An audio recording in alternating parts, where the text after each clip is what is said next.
Well, hey, everybody. Welcome back from the holiday breaks. Another one of our campaigns going live on Twitch to share this fun, wonderful game that we love to play.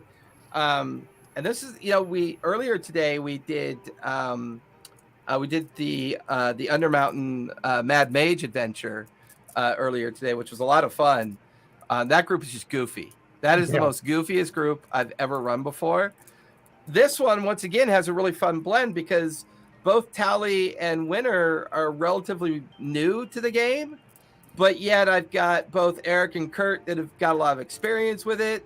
Alexa, you're kind of in between there, right? You've got some, but probably mostly through your boyfriend who plays a lot, right? And he does play a little, yeah. Yeah, and he's got you roped into it. So, yeah, so it's kind of fun. And I'm a professional storyteller. I do this partially as for a living.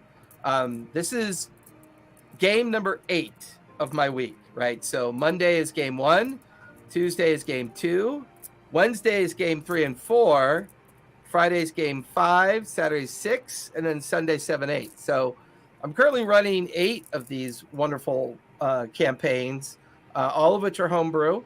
And in this one, I finally got an opportunity to toy with the Shattered Isles. There's not a lot of content out there on the Shattered Isles, so I wrote this as a homebrew related to the Shattered Isles, as well as an opportunity for me to kind of like dabble in a part of the Exandrian world that there's just really not a lot of history or lore on. And this is all being based out of Nicodranas. The team met in Nicodranas. They eventually traveled in the direction of the Shattered Isles. And what I'm going to do in a few weeks is I'll have an intro that'll bring everybody up to where we currently are, even though this is our first episode on our Twitch channel. This is actually our 23rd session. We've been together almost half a year already, folks. Almost half a year. If you take in breaks into consideration, I mean, it kind of feels like half a year. We took the holidays off for Christmas and New Year's, and it's definitely been interesting. So with that, Kurt, we'll start with you. Why don't you go ahead and introduce us to Earthen, and then we'll move on to Spot after that. Yeah. So I play Earthen Yonwood. He's a bard, but not that kind of bard. And he'll often remind you. He'll often remind you he's not that kind of bard. He was kind of orphaned early in his life when the Dundalian Empire was expanding. They expanded into his former village. He was kind of absorbed into the Empire. Tried to move up and worm his way through up there. Got politically active. May or may not have incited a rebellion and is now on the run from the Empire, while his wife and 2 children are hidden away somewhere within the Empire with allies. So he's on a quest to find a place where he can reunite with his family, safe away from those stretching fingers of the Empire. Nice. With that, Eric, go ahead and introduce your character for us. All right. I'm playing a common named Spot. They are a Tabaxian monk their backstory is basically they're a somewhat not very reformed thief. Current Not a very reformed thief. I don't know if that's a true definition of anybody. A master thief. Stole your stuff. But their thing is they're kind of they tend to bounce around from one thing to another, just kind of getting involved in whatever seems fun at the time. They're kind of running away from responsibilities of some stuff that they did back in their home village when they were essentially a teenager. One of their buddies got named because of some dumb stuff they did. So they're kind of running away from that, growing as a person, kind of becoming more of an adult, leaving the thief behind, being more of a monkish sort of person. But it's not going super smoothly. They are essentially they are a 6 foot tall cat, and that's pretty much how I play them. That's great. Winter, one of my more new players. Tell us about your character. So my character is an Eldarin. I really hope I'm saying that right. I never know how to say it. Eldarin, I believe it is, right? Isn't it? Eladrin? Eladrin. The A is not silent. The A is not silent, I assure you. Eladrin. I name it Winterflower, but people say Winter for short. It kind of goes. And I play a arcane archer and the fighter of the group. I don't really know what else to say. I never had to describe the character. You can hit a moving target from 500, she's 600 feet away. Yeah, she's hella death with that new bow that she has conversations with. So Yes. there is that.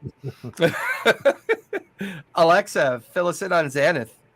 Yeah, Xanth is a half sea elf cleric. She has blue skin and blue hair. She is a cleric of Helm, who's essentially the god of watchfulness and vigilance. She has a big helmet that talks to her that no one else can hear. And she basically discovered Helm a couple of years before the campaign started and has been sort of questing throughout Wildmount and sort of in communication with Helm was led onto this quest. Awesome. Our resident cleric that's maybe not clericy? I don't know. I mean, kind of clericy, considering that our bard is kind of bardy, not completely bardy. Tally, tell us about Puck. Puck is a gnome ranger. She has a tiger named Punch, which she rides to battle. And she recently got a coin drake named Lunch. So together they're Puck, Punch, and Lunch. And I'm very proud of that.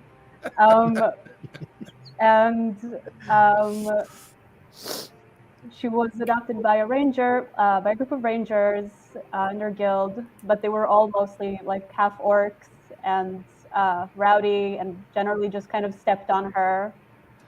So she has a bit of a chip on her shoulder, and she really likes her tiger. So with that, where we last left off, the team had... Well, we're going to go back a ways because we took a long break, right? We had Christmas, we had New Year's, so it's been almost 3 weeks.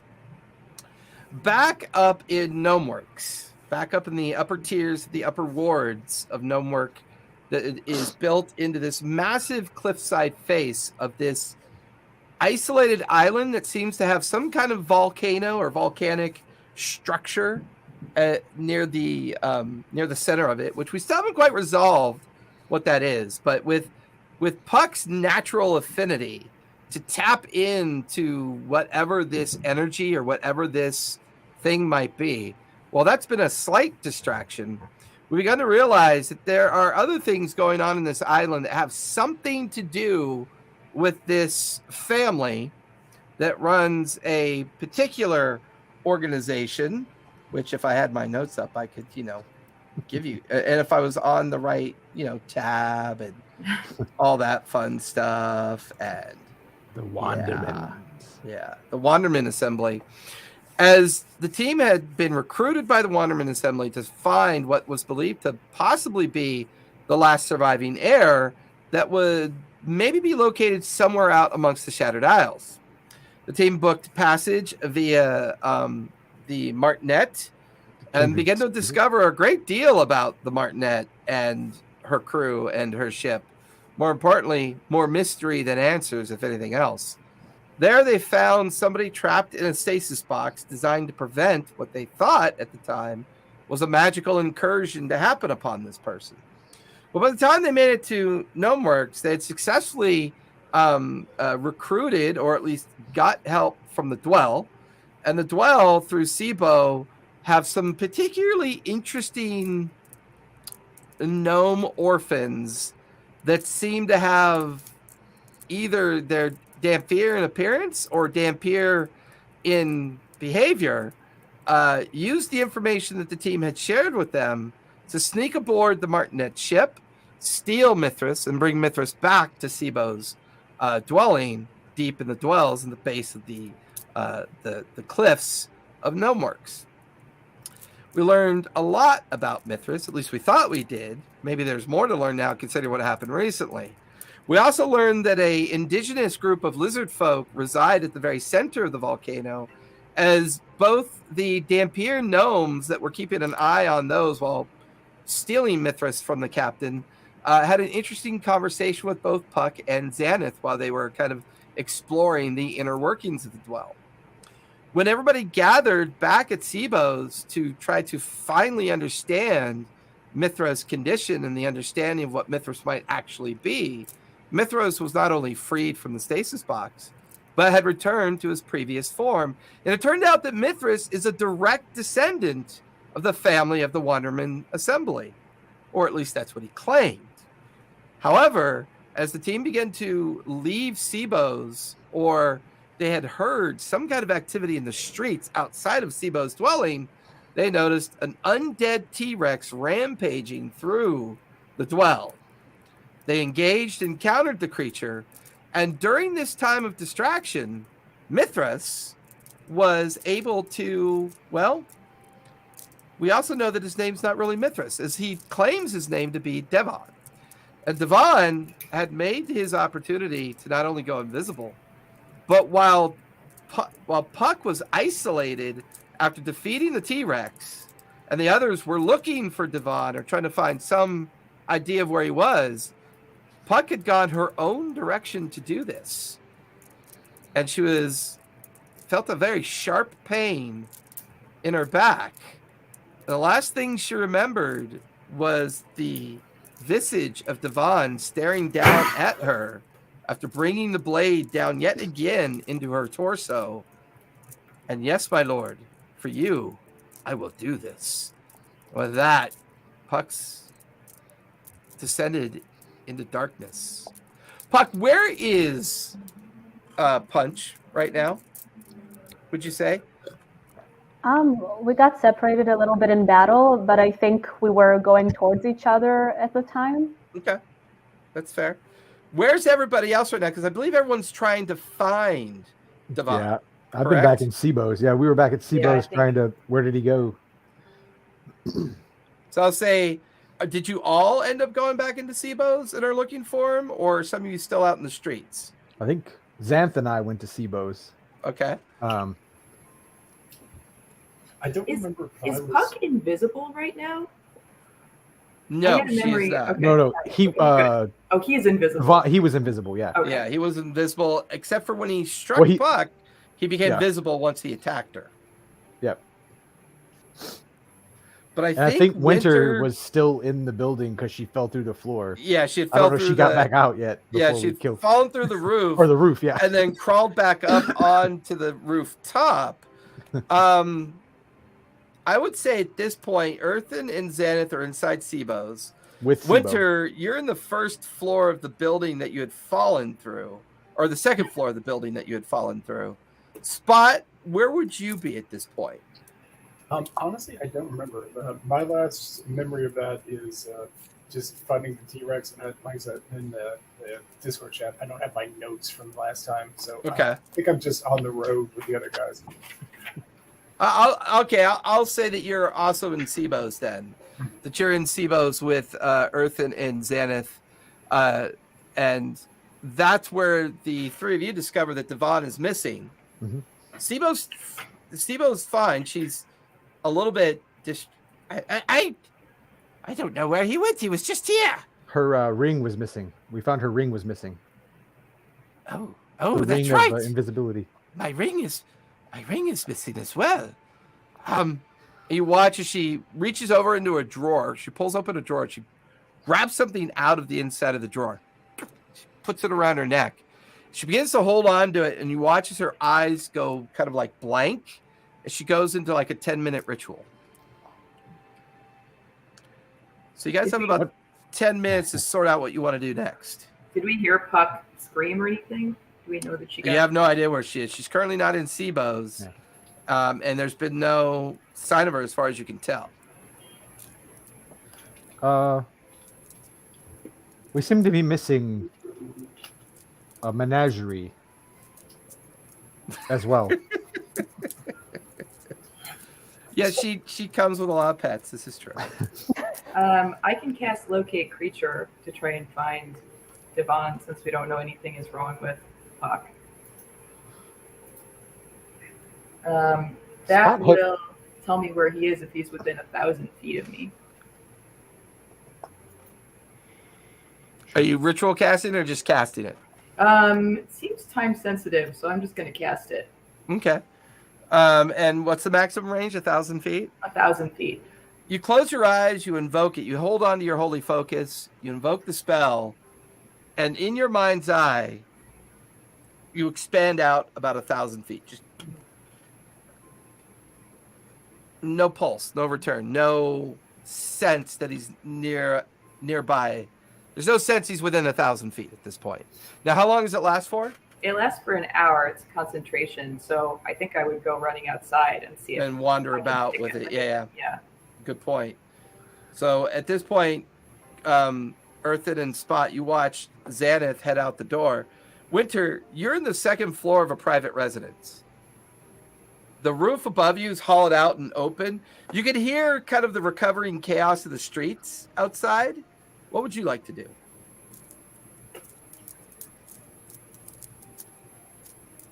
You're mute. Can I look around the room? Yeah, give me a perception check as you glance around the room that you're in.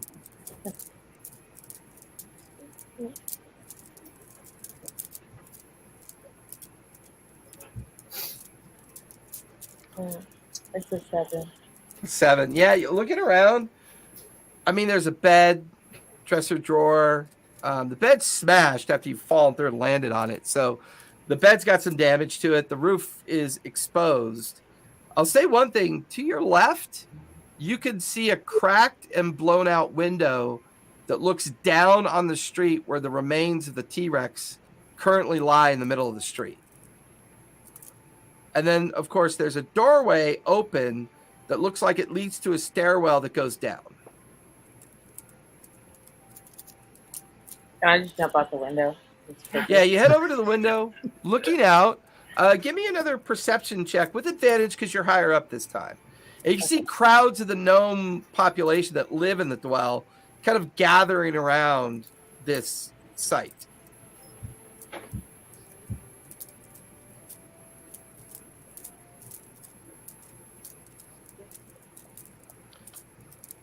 She rolls on her phone. I'm going to send her dice is what I'm going to do. It's a 22. 22, nice. Pretty good roll. So looking down, you can see a crowd of gnomes beginning to gather around the gradual desiccating form of the undead T-Rex. Some of the gnomes appear to be at least one or two of the Dampier that are purposely keeping the gnomes away from the site. It's just kind of that frantic crowd.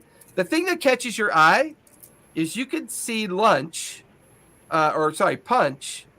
over by a gnome who looks unconscious on the ground, and there's like a pool of blood growing underneath the gnome, and the gnome looks a lot like Puck.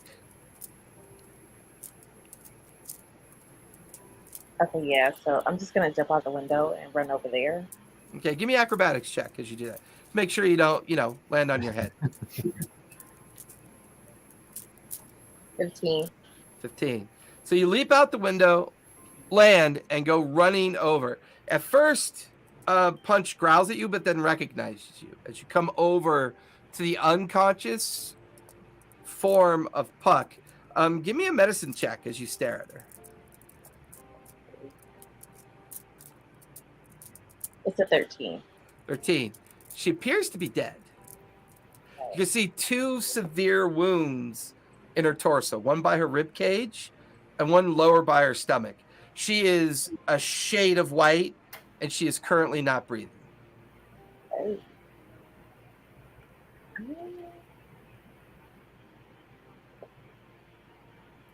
I'm trying to see if I can use this, but it probably won't work.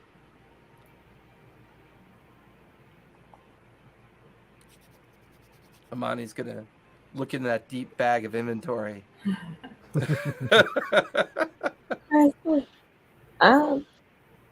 don't think I have anything. Can I just pick her up and find the others? No, really don't. Can you move her? She's bleeding out. Is there I mean, you kind of reach down. She's ice cold, and she's limp, not breathing. You pick her up. She's relatively light. She's a small person.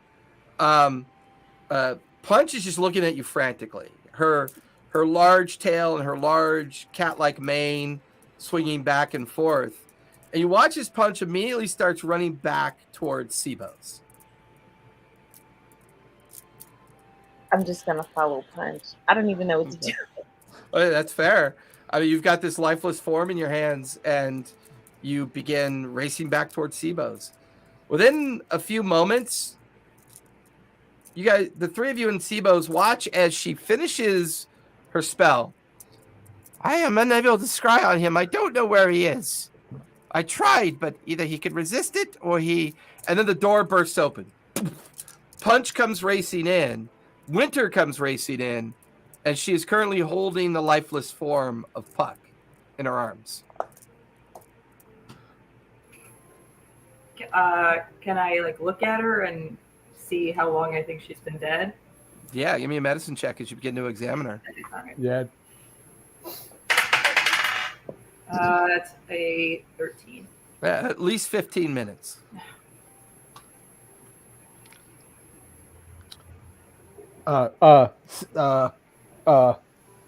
Caliban. Caliban, where are you? No sign.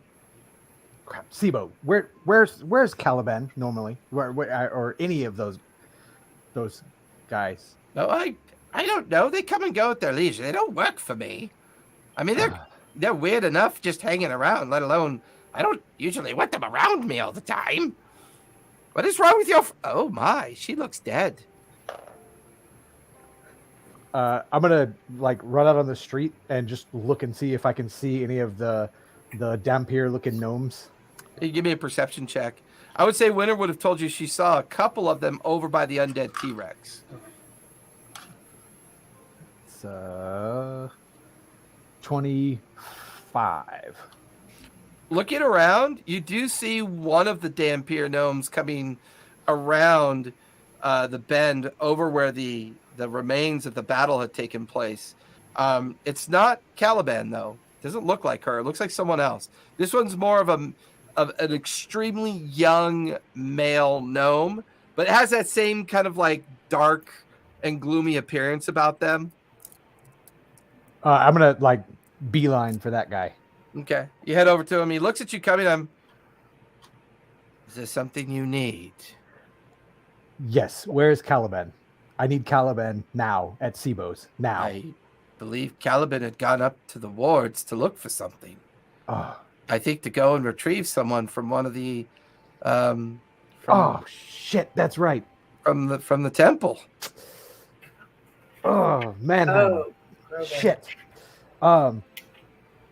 Who among you is the best healer that you know or in this area? We do not practice those arts. We acquire potions for the others. Me and my friends, we do not require healing. How do you become what you are?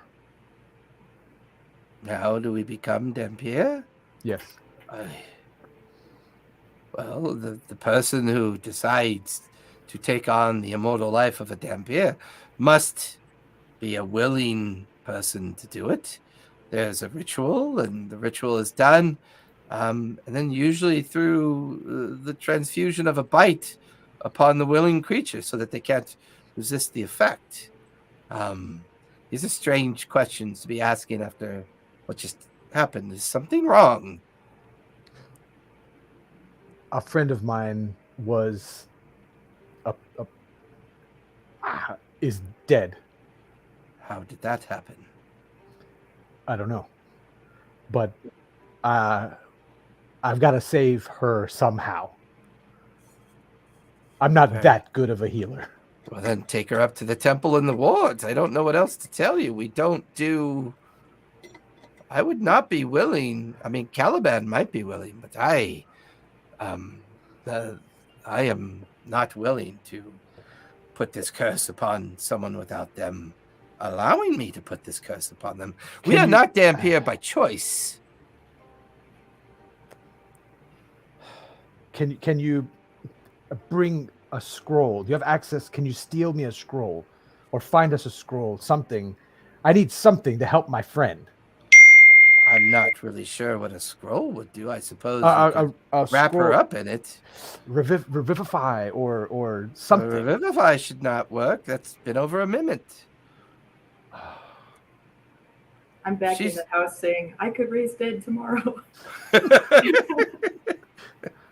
I'm gonna I'm gonna like kick dirt and turn around and just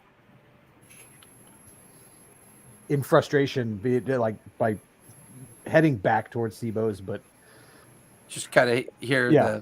the Dampier just kind of call after you, but you just kind of keep going back into Seabo's. And there's Spot, Winter, Xaneth, and yourself. Seabo's looking down at the still form of Puck and just kind of shaking her head. And she's doing that kind of like tongue clucking that, older, wise people do from time to time. Like, seems awfully young to die. That's unfortunate. I mean, you could take her up to the temple, couldn't you? They might be able to bring her back. The death is... Well, it's not easy to bring people back. They have to be willing to come back. And even then, sometimes they don't always do. I think I can bring her back. I just don't have the power to do it today. Oh, But I hate to leave her like this. well, And I don't. These are knife wounds. This was not something the T-Rex did. hey. You Stab. watch as she kind of casts a quick spell on Puck. I have preserved her for at least the next 10 days. That should give you some time to resolve the challenges. These wounds, they do not look like they were wounds from battle. can I examine the wounds? Then give me a medicine check as you kind of take a look at the wounds on Puck's like ribs and abdomen area. That's a nat 20 Nice. plus 6, so 26. This is where I tell you it looks like a mortal blade. No. Like you're looking at the wounds. This was a surprise. It's precise. Very thin metals of puncture. As you describe them, I would say that Spot would immediately recognize kind of like the affinity of somebody who used a very sophisticated sneak attack, or at least caught Puck completely by surprise because of his roguish background.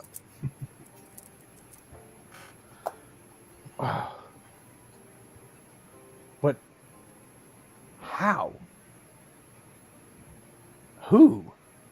Can I? I'd like to go over and take a look. I have an idea for something that probably won't work, but I care about my other crime friend. I wanted to see if maybe I'd be able to do a little something for her, just with my monk ability that doesn't technically transfer. See if I can give her any of my wholeness of body to, with a little bit of luck from Timora. Okay. I'll go on and hang on. Let me make sure I've got it, and I'll throw him some inspiration. Nope, Okay. maybe not. Yeah, because I mean, you No, guys, I know no, it's been a few weeks since we last played, but But those were we in the haven't fight, rested you know. yet. Yeah. No, yeah, we haven't. That's why I had to go back and look at my notes. Like, nope, no inspiration. So you watch as Spot kind of kneels down, places his hands on Puck, and seems to be going through some kind of ritual. He's trying something, and within a few minutes, Spot, you realize it's just not working. Without her being alive, and whether or not she's still tethered to this plane of existence, you're not entirely sure. Sibo, I thought we couldn't leave. Or are you saying we can? Well, I mean, I would say that circumstances have definitely changed. I mean, obviously, we don't want to expose the dwell to those up in the wards. And if you're caught, I would imagine it could be dangerous. But if your only option is to make your way up to the temple, I don't see where you have any choice.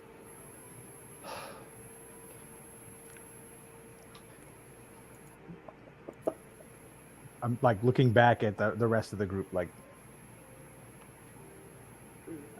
all right. I don't know what to do.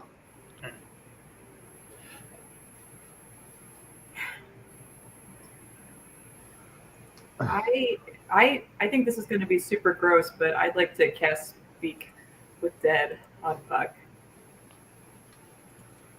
Oh, I've never. Oh.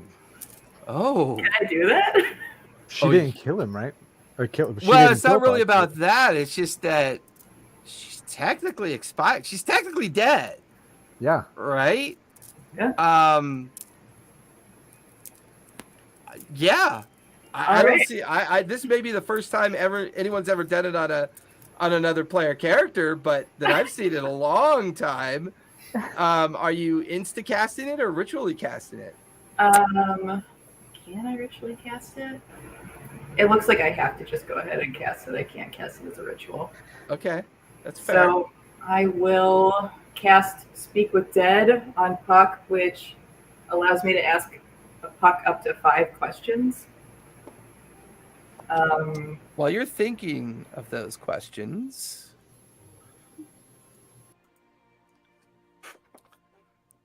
Puck, Oh shit! What? you're not entirely sure where you are. Everything around you is dark and it's cold. There's no sign of light or sense that you're particularly connected to anything. Just a vast echo of your mind kind of rebounding out and around you. Every now and then you hear a whisper in the darkness, but you're not sure whose voice it is. The energy and the arcane sense of the world around you is both there and not there. But it's relatively peaceful, it's calm. But then the tether that you have is pulled taut. This feeling of connection stretched to a point of both a feeling to walk forward, but yet an unwillingness to say goodbye to something in your mind that's lost. But as you're battling with the idea of where you are, a great echo of a voice kind of rebounds in your head, just echoing off the internal mind chamber that is this strange condition that you've never experienced before. Are you asleep? Do you even exist? It's strange. You're like, but then within moments, you feel somewhere.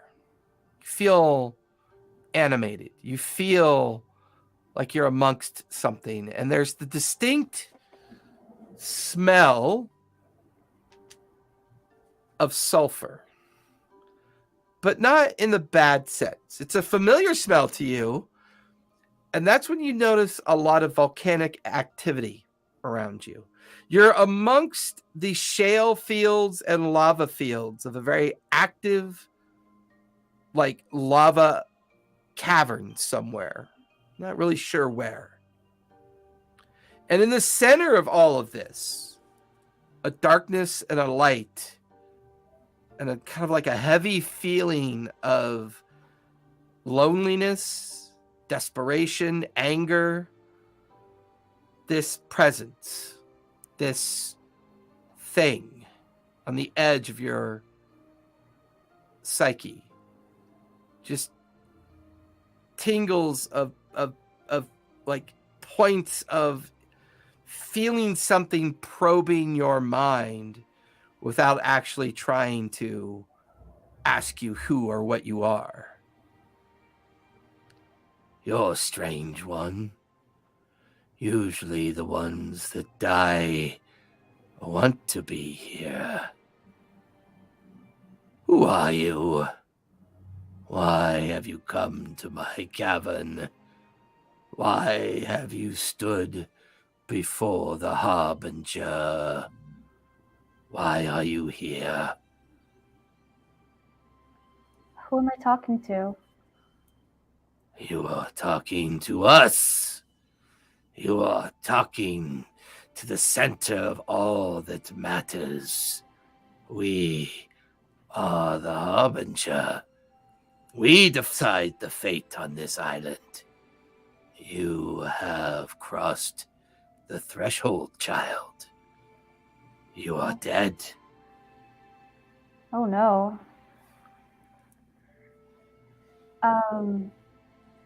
I was stabbed by a coward. I was trying to find the thing inside the island. The thing that created the undead.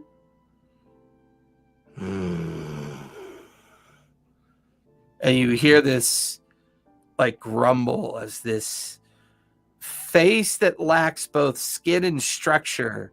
It's like an amorphous kind of like face that doesn't seem to be able to like hold form. And it arcs close into where you are, but takes up your visual perspective. Like a single eye is like the size of a large house. It's just this overwhelming face in front of you.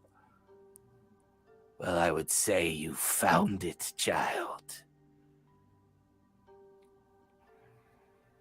Are you the one who sent the T-Rex to the gnome town? I don't believe it was I who did that. It was my people. Those that believe in the faith of what I offer them. They sent it to collect what I need. Although from time to time, things like you cross the threshold on their own. And I am hungry. And you have so much purpose here. Well, I'm not ready to go. And you are not going to take me. So this is, it doesn't matter. I'm gonna find those people who are doing those things. I'm gonna find what's going on with this volcano, and the people of this island will not be hurt by you, and I will complete my purpose here. So you can just leave me alone. It is your purpose to join me. I smell power on you. Even more importantly, I smell that you've touched something else of great power. Yes, you've seen Draxelhaven, haven't you? You've spoken with him. And the face the whole time is like circling you and prodding at you and like trying to tear into your mind, trying to figure out the secrets that you've layered, and now you've figured that this thing is nefarious. You're beginning to get more defensive against it as it continues to probe and probe. Give me a wisdom save, Puck. Ooh.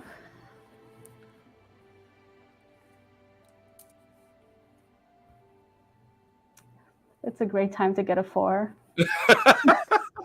You're just completely intrigued by what this thing is and what it's saying. You're part in fear of it, but the other part of you recognizes that you're seeing this thing for the first time. This thing that has dwelt in the center of this island, both its purpose and its intent unknown to you. Whether it consumes souls or not, you linger a little longer to listen to it speak to you and probe your mind, scoop out memories.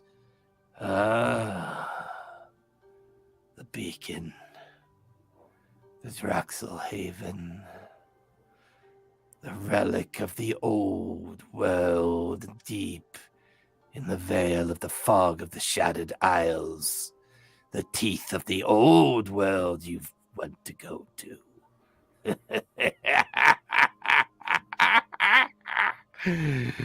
Some of us have been there. Some of us have seen the things that lie there. The edge of the veil, the old world, shrouded in the illusion of hope. Cross the threshold, dear girl. Walk into the space. I'll see to it that you live forever. Then you hear a whisper, a voice. It sounds like Xanath.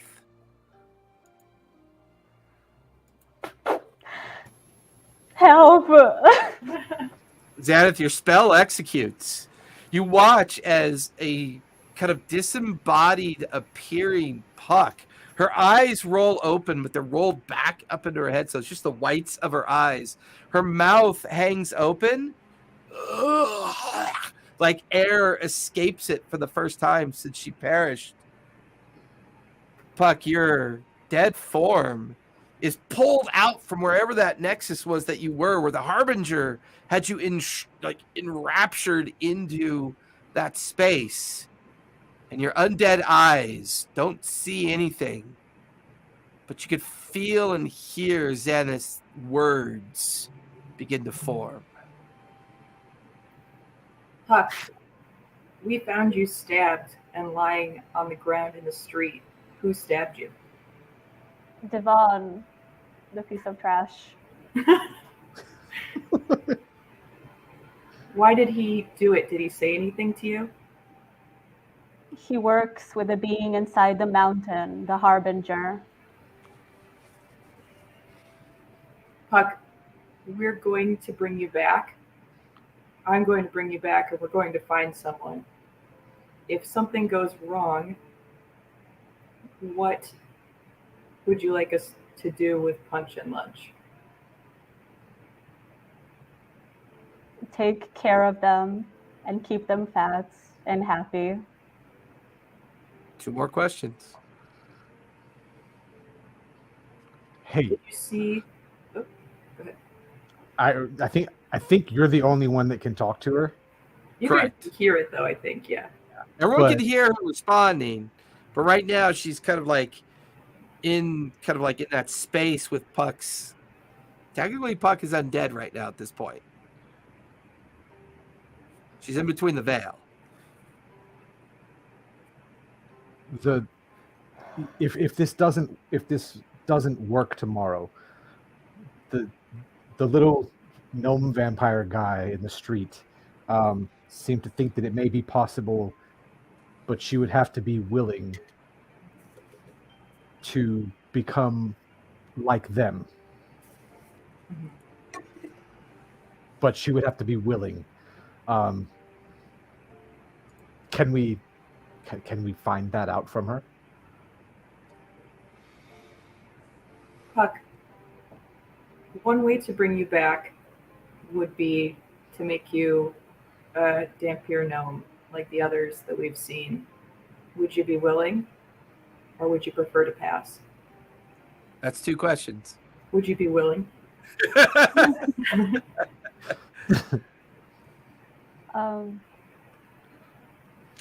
I don't know. Fair answer. 1 final question before she goes back into her state. Did you see which way Devon ran? Did I see that? You remember him hovering over you. You remember him speaking to himself and offering ritual to some entity. You believe you saw him run in the direction of the edge of the jungle north of the dwell before you lost consciousness. He was running towards the edge of the jungle north of the dwell. And then you watch as her eyes shut, they roll back, they close, the air leaving her lungs as she goes back into her dead state. I'm gonna walk over to Spot and kind of take him by the scruff and look him in the eyes. We're gonna find a way to get her. We're gonna find a way to get her back. This is quite painful. That's chest hair. I understand you're trying to be dramatic about this at points, but yeah, this is don't do that. Cats. I'm just turn around and sit in the corner. I'm going to go take care of Punch, just kind of make sure that he's doing okay. Is that Punch behind you? Stupid mirror. Normally I mirror my stuff. I didn't this time, so yeah, I know how directions work. Hey, So Well, I don't mean to be rude, but if you're going to leave a dead gnome in my residence, can we at least move her over to like the couch over here, the my bed? Can we put her in? I mean, she's she's sanguinating all over my floor, and I'm not a fan of that. I'll walk over and pick her up. You owe me some clothes at 2, I believe, Sibo. And like I'll take Oh, her towards the you're worried the about bed. that now? You're a strange person. They're gonna be useful tomorrow. it's the whole time. It's been weird.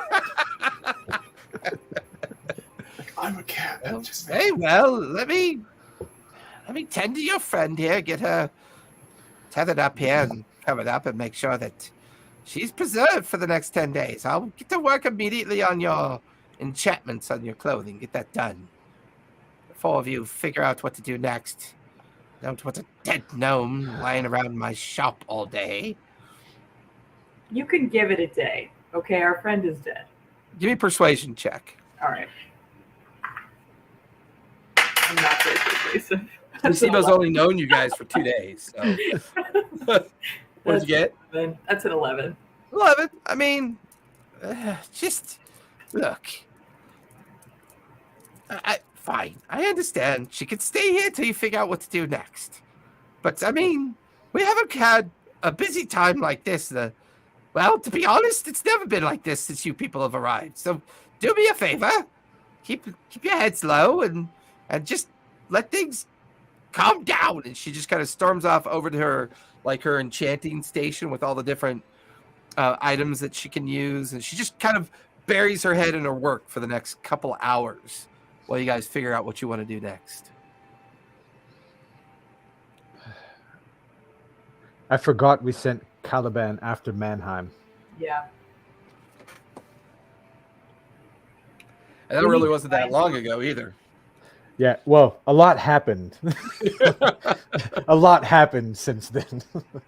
Do we think Devon is running for the Martinet? He can't be.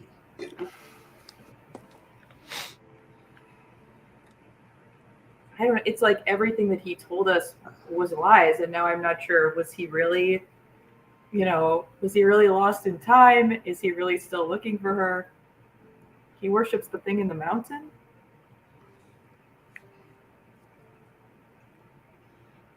Does he? I mean, the Harbinger. We gotta find something out about the Harbinger. Somebody around here has to know something about that. That's what she said, right? The Harbinger. The Harbinger. Did she say that? I can't remember. Mm-hmm. Yeah.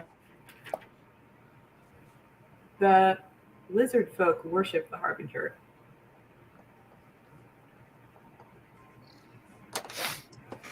The Dampier know where the lizard folk are, right? Wouldn't they say that? As far as you can remember, yeah. I think. I mean, yeah. you Or like you they're not super friendly, but they know where they are. Right. They know that they tend to reside upon themselves near the center of the island. Can I go examine the undead T-Rex and see if I can sort of deduce it? Yeah. You head out the door and go in the direction of the T-Rex. What are the rest of you doing? I'm gonna go out and ask around for if there's any kind of archive or something like that around here, or some kind of place of knowledge. Give me an investigation, Earthen, as you begin to do that. Spot and Winter, what are the two of you doing with your time? I'm going to talk to Sibo and just see if there's any religious houses here. I know we just came in from the marketplace district, but I don't recall anything about things like that. Okay, so you're going to have a chat with Sibo. Winter, anything you want to do while all this is going on? And you're muted. I kind of want to walk around and talk to the bow to see if the bow knows anything. looking around. Talk to who? The bow. Oh, interesting. So are you gonna like linger around the dwell and see if the bow picks up on anything? Yeah. Okay. So I'll say you and Xanath head out into the dwell. Xanath is heading over to where the remains of the T-Rex is, and you're beginning to wander the dwell, trying to see if maybe the sentient nature of the bow can help you find or discover something within the dwell. Earthen, what'd you get for investigation? So I used up a lucky point, and both times I rolled a 2. No. So that makes 7 with my modifiers. But yeah, that's why. I mean, hints the face because I was like, really? Yeah, I mean, I burned a lucky point for that. Yeah, you watch as Winter and Xanath leave, and then that takes you outside as well, right? Because you're trying to find something that would have some kind of repositive information. Right, I mean, I assume it's not a library, but something like that. Yeah. I would say that you and Winter are walking together because really you notice that she seems to be just almost like in some kind of like communing with her bow, like almost like she seems to be soothe talking it, trying to get information from it. And you begin to look around, and as you're like looking around with that investigation, unfortunately, the dwell is not a pleasant place. The dwell exists because these people are survivors and they're surviving. Like everything here is cottage industry and based on them living off the refuse and detritus of the wards up above in the cliffs that exist like 1,000 feet up in, Gnomework itself. So there's not a lot of infrastructure here. There's not a lot of options here. You don't really come across anything that really strikes as an opportunity. Winter, give me a charisma check, please, as you're trying your best to commune with the bow and see if it offers any insights to you.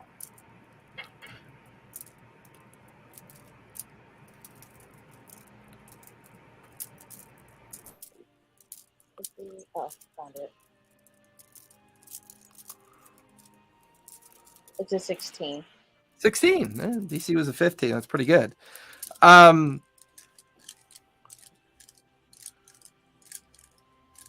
bow's voice kind of like chimes up in your head. It recognizes your desperation and could pick up on the emotion with Puck's passing. Well, I have to tell you, I've been to wild islands before. Never anything quite this wild that you're in. But I usually find that if you're in wild places like this, there are usually shamans that might exist on the fringe of such places. Sometimes people even call them witches, perhaps. Or other names that might come to mind. But people like these gnomes living in hiding, not wanting to be sought out by those above. Perhaps a journey towards the edge of the jungle nearby might offer us up an alternative. I'm only speaking from experience. I could be completely wrong. I don't know, but I've been to wild islands before. It seems like this might be a possibility. Thank you. And I think I might just take you up on that offer. Do you tell anyone, or you just kind of like... I just kind of like sneak out the door. You're already out in the dwell, so you just kind of disappear toward the edges of the dwell and start looking around. Give me a survival check as you begin to do that.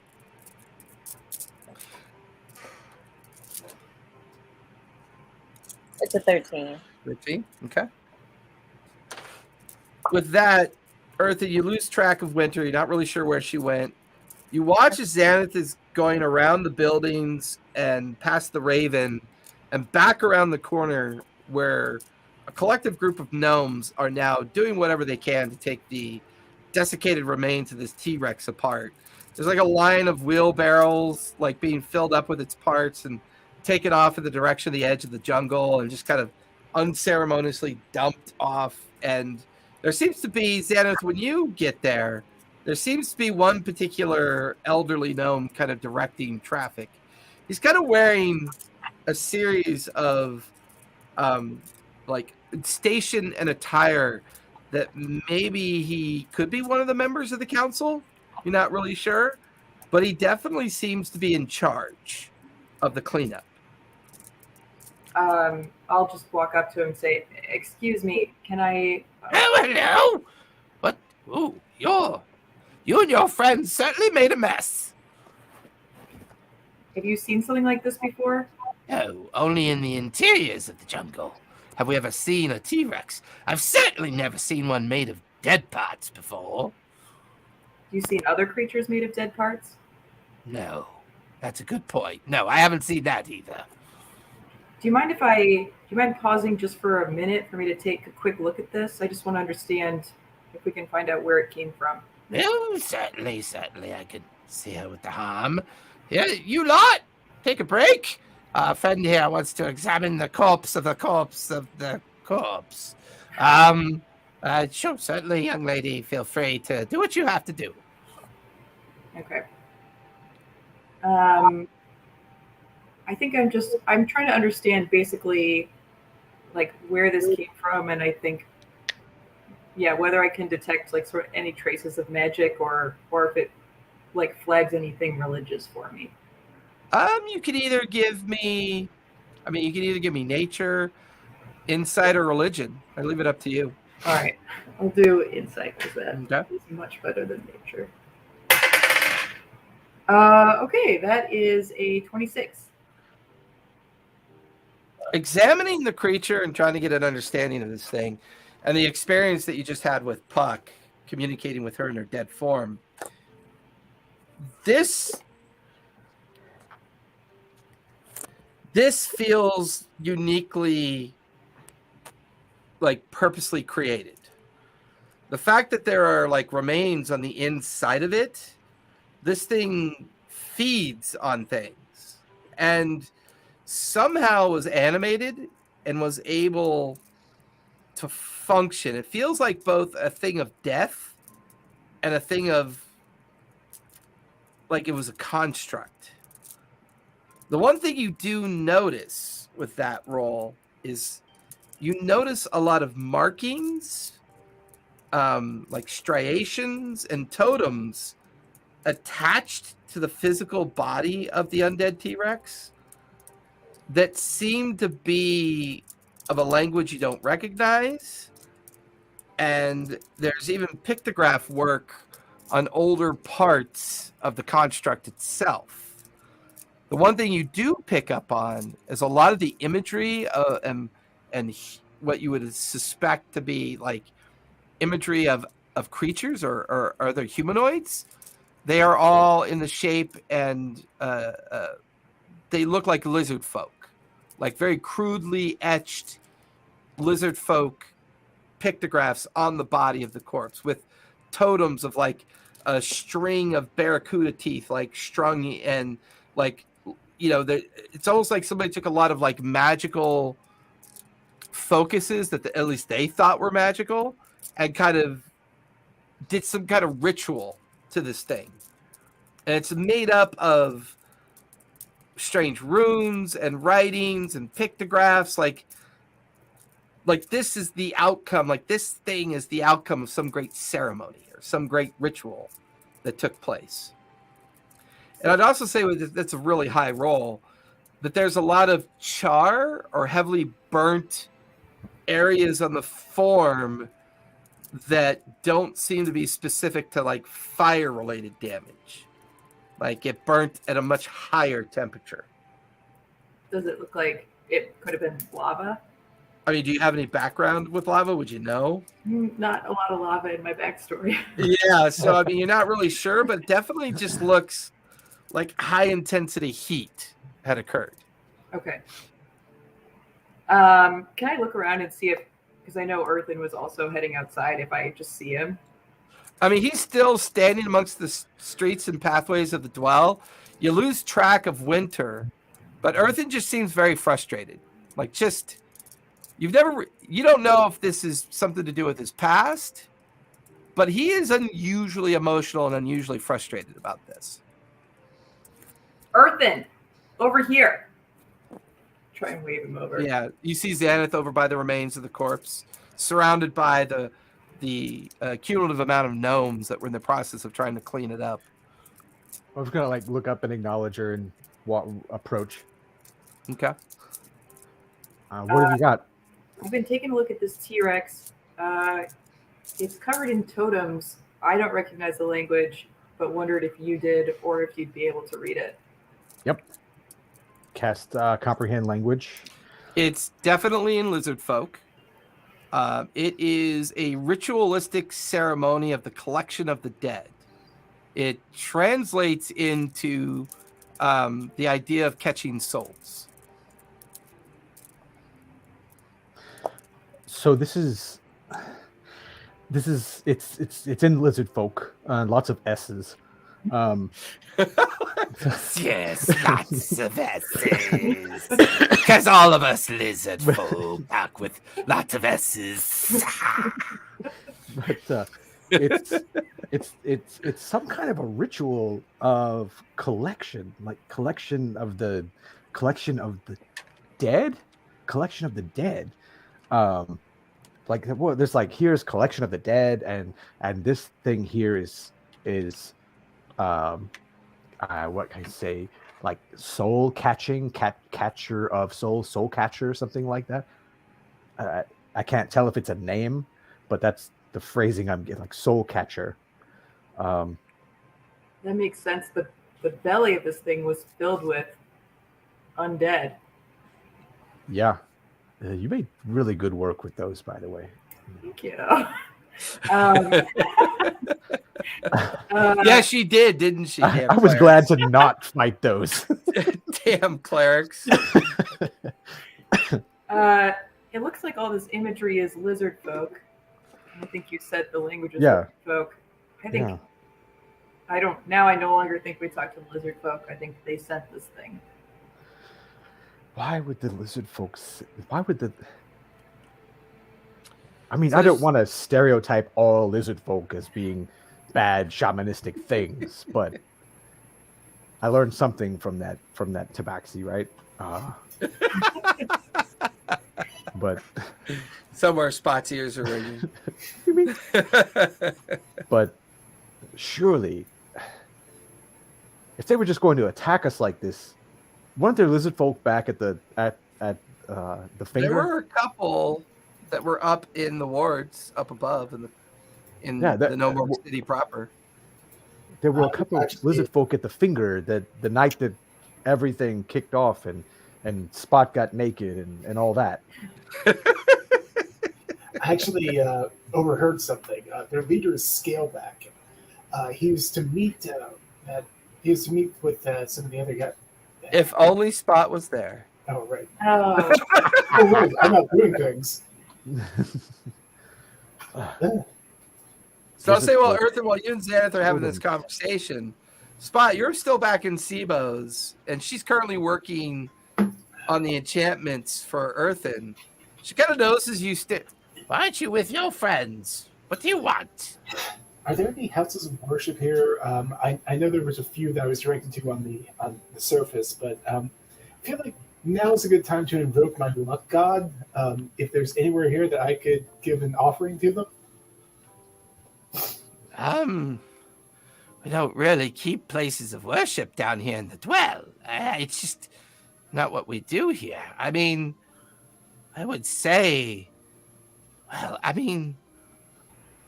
what are you trying to accomplish by this? I am an acolyte of Timora. I was trying to get her blessing on this so that we can hopefully get my friend back. Well,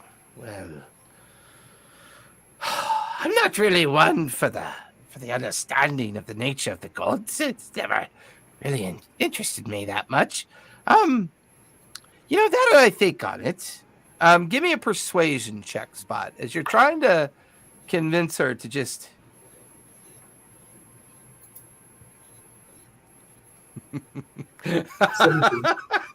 Game Master Vault. You might think Lizard Folk Cleric is saying a nice prayer.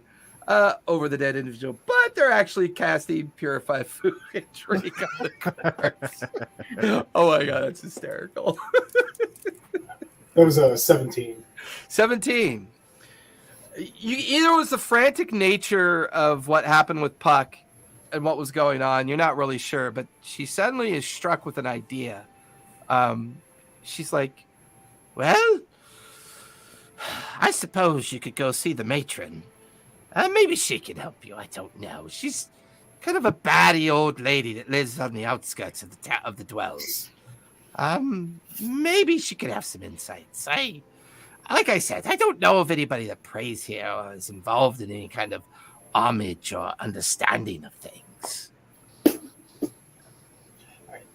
I'm going to thank Sibo and go out, try to find Puck, try to grab him and explain in my kitty way what I'm trying to do and take him with.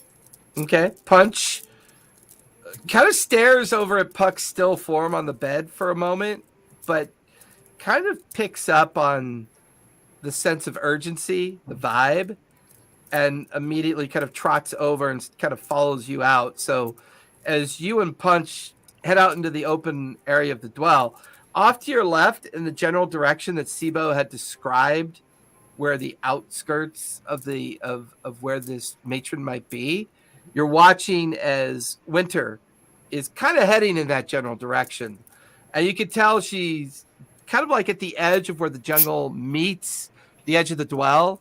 And she like pulls apart some of the foliage and coverage and kind of disappears into it just as you step out into the streets of the dwell.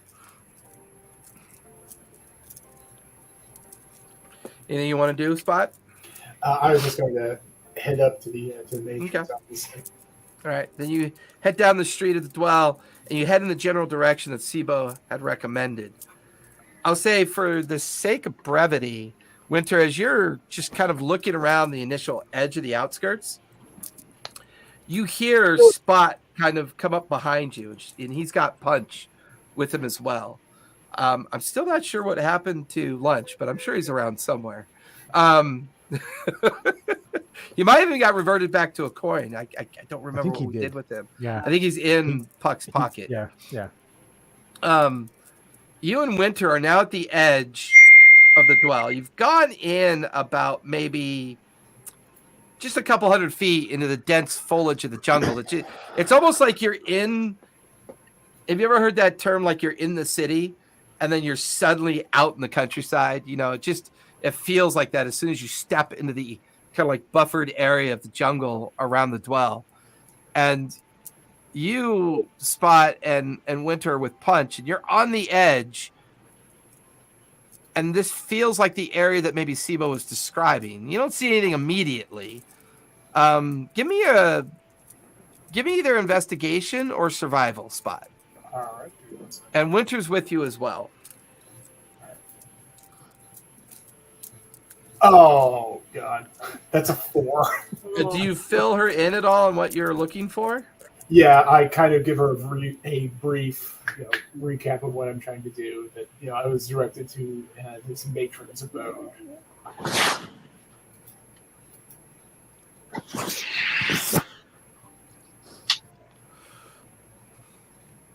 So what are you two doing? You're on the edge. Gonna see if I can find out something a little bit more there because I did not do well on that. Can I do an investigation to see if I notice any other tracks around or anything? Sure, give it a try. Winter, anything you want to do now that you know that he's looking for something called the matron? All right. Slightly better. That's a 7. Can I also do an investigation to see if I also see anything out of the ordinary? You can do survival, investigation, either one of those two, depending on what you specialize in. Now you've got the information, you can certainly give it a try. Spot seems like he's trying to find either a trail or something to give him a sense of direction. My survival is 18. 18? Oh, nice. So once you know what Spot's looking for, it's almost as if you look past, you guys have gone a little deeper into the edge of the jungle. There is a foot trail, almost like a game trail, like maybe where animals or maybe the gnomes come and go from the edge of the forest or of the jungle. And you immediately pick up on this and you point it out to Spot. And it looks like it goes somewhere. I'm going to kind of pat Punch's flank and just kind of continue down that trail. Okay. What are you doing, Winter? I am going to separate and see if I'm at the bottom or if I can still talk to my bow and look for witches. Just call back over my shoulder. Thanks. Yeah, you watch a Spot heads down the trail, and you begin to kind of commune with the bow again. Give me a charisma check as you try to establish that familiar connection with it.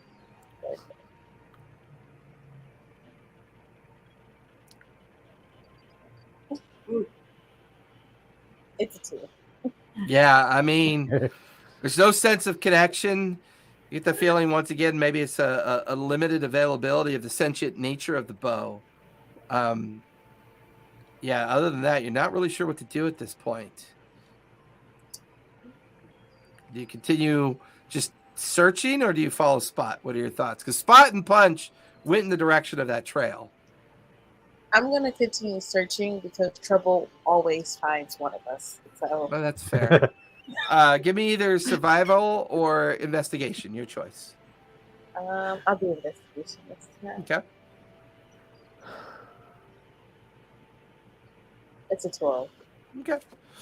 As you begin to see if you could find, you begin to search, you get into the foliage, looking and looking. Spot, you're now following the trail alongside Punch. Earth and the Xanath, what are you doing at this point? I'm going to look back at Xanth, and before all of this, when we got here, we were trying to get the council together. We need to meet. We need to meet with the council. What do you want to talk about? What happened here?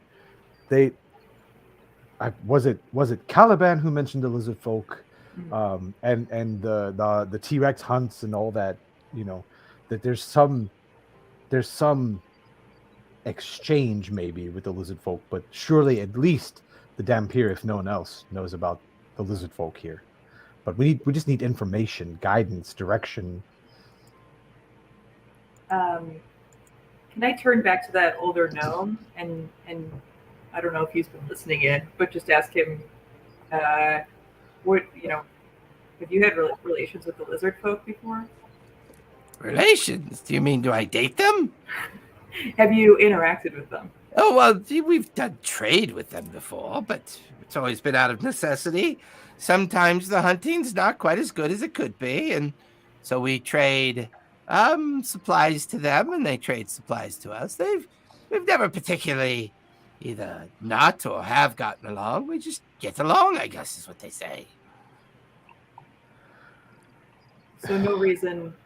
So relations have been relatively neutral. Yeah, for the most part. Can we meet with the council? Considering Sibo's on the council, I'm on the council, and I'd have to go and see the third one is. I suppose we could do an informal meeting of the council over at the Raven if we had to. I believe a giant zombified, dead-ish T-Rex covered in lizard folk scrying and writing might warrant a council meeting. Well, I know. Well, by the way, my name's Ribbles. Nice to meet you, Ribbles. It's a pleasure to meet you as well. I would imagine I just need to seek out Luthra if she's available. I could grab Sibo as well, and if necessary, we could meet you over at the Raven and discuss this. I'm not really entirely sure what we need to discuss.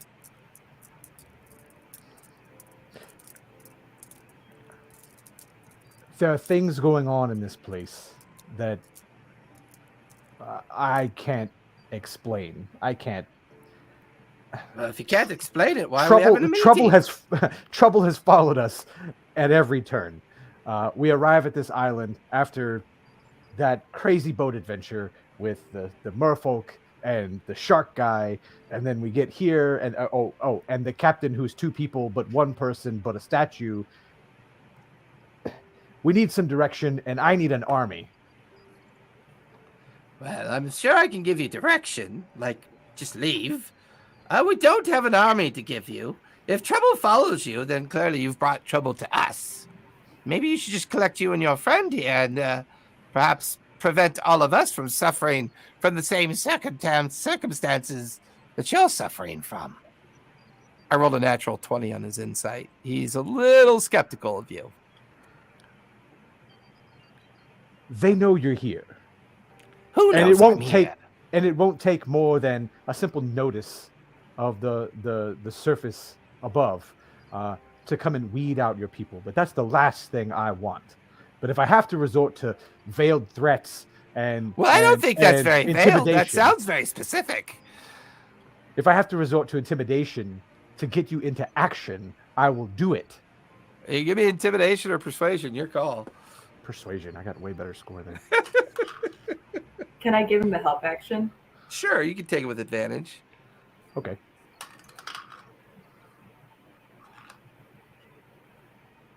Ha! That's funny. I rolled a 6 on one and a 9 on the other. No, they're both just 6s. But I have a plus 10 to persuasion with my proficiency bonus added at half, so that's a 21. Okay. Well, sure. I guess we'll put together a meeting. You can state your case, and we could try to accomplish whatever it is you think you need to accomplish. But I'm not entirely sure what that is. Thank you, Master Ribbles. You can just call me Mr. Ribbles. That's perfectly fine. I'm not the master of anything. I think they, well, to be honest, I think they put me on the council because I'm just the oldest one here. Well, the old at least have knowledge, right? Sure, if you want to say that. Go, get the council, go. Very well, don't be so dismissive. You lot, get back to work. Get this carcass out of the middle of the dwells. Just gonna attract creatures that want to feed off of it. And he just kind of like directs them to finish up what they're doing and immediately heads back a different route of the dwell. Seems to go into a 2-story structure that looks to be one of the better structures within the dwell. It's still part of the natural environment as well. Of like an old fractured section of coral and cliff face that been turned into a 2-story structure that it kind of disappears into. So I've got a very quiet Puck today. Sorry, Puck. Unfortunately, I didn't realize that Xanath didn't have her raise the dead ability available. I got Spot and Flower trying to find the matron, and Earthen like I think Earthen is terrorizing the council. I'm not really sure on that, but at least a little information has been gleaned from the possible source of this creature. Let's go ahead and take our 5-minute break, and then we'll be back for the second half.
Mm.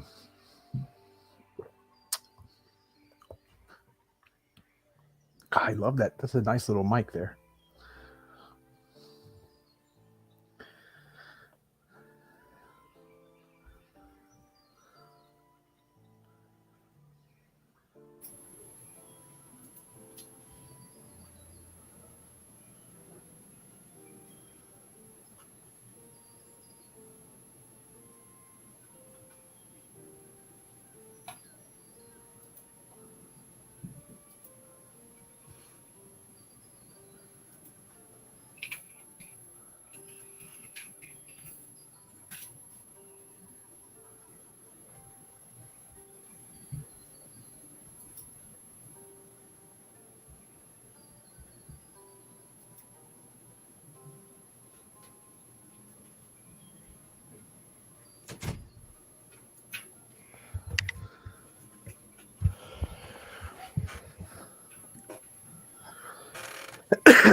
You have to remind me to tell Brian. You said Brian designed the microphone thing? Yeah, he did. He did. I have to remember that on Thursday. Oh, hey guys, let me ask you something real fast. This is just for my own edification. Right.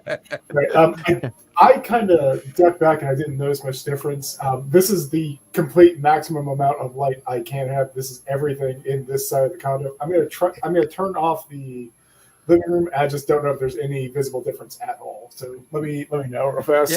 Yeah. I mean, you're pretty pasty. Well, he took his headphones off. I'll say he's pretty pasty. So. he's yeah, he glows in the dark. Yeah. Nah, you're good. You glow in the dark, buddy. Can't hear me. You glow in the dark. You're good. Yeah, you're good. Don't put up a green screen because then we'd just see like your lips and your hair. No, that was like I didn't know if maybe it was a. Sorry, He'll become his own troll meme. or what's the orange in all the memes, right? With just the lips and the eyes. Yeah. It wasn't that. It was more kind of. I didn't know if maybe I was getting too much bleeding from back there because, like I said, this is the maximum. There's a light fixture right there. So I was like, this seems way darker than it should be. But all right, I'll go turn that down real fast. Well, there's only one thing bleeding in this game right now. Not anymore. Like, Puck's like, I'm out of here. Hell with this guy. Okay, we need to rest so somebody can bring her back. Yeah, we should just get in a quick 8-hour rest so we can But- so Tally can play. I just want to glean information off of the. If we get the council together, at some point, I need to reinvest in some Bluetooth headphones, but I always recommend, and I'll recommend it a million times, get yourself some hardwired headphones. Best thing in the world. I love these things here. But yeah, Mine are $20. Well, no, my old ones were $20. My new ones were 54. and they But light up. these are the same headphones that like a musician would use to record themselves. So it's got a feedback plug-in and a output plug-in with a feed loop plug-in on it as well, so that I can hear you guys as if you were to hear me. That way I can modulate without getting up into the microphone and doing the whole, welcome to Jazz 101 FM in Southern California, where here we drink a lot of beer, wine, and whiskey, and we don't know how to play good music anymore. I didn't realize everyone was wearing headphones. Really? You think what Yeah. do you think I'm Lobo from Star Wars? I mean, come on, Lobot. You know, I didn't like look down and be like, "Oh, headphones." They definitely help. It helps kill all the background noise. I know Tally used to not use them, but ever since she started using them, I think it's been a lot easier on her microphone for sure.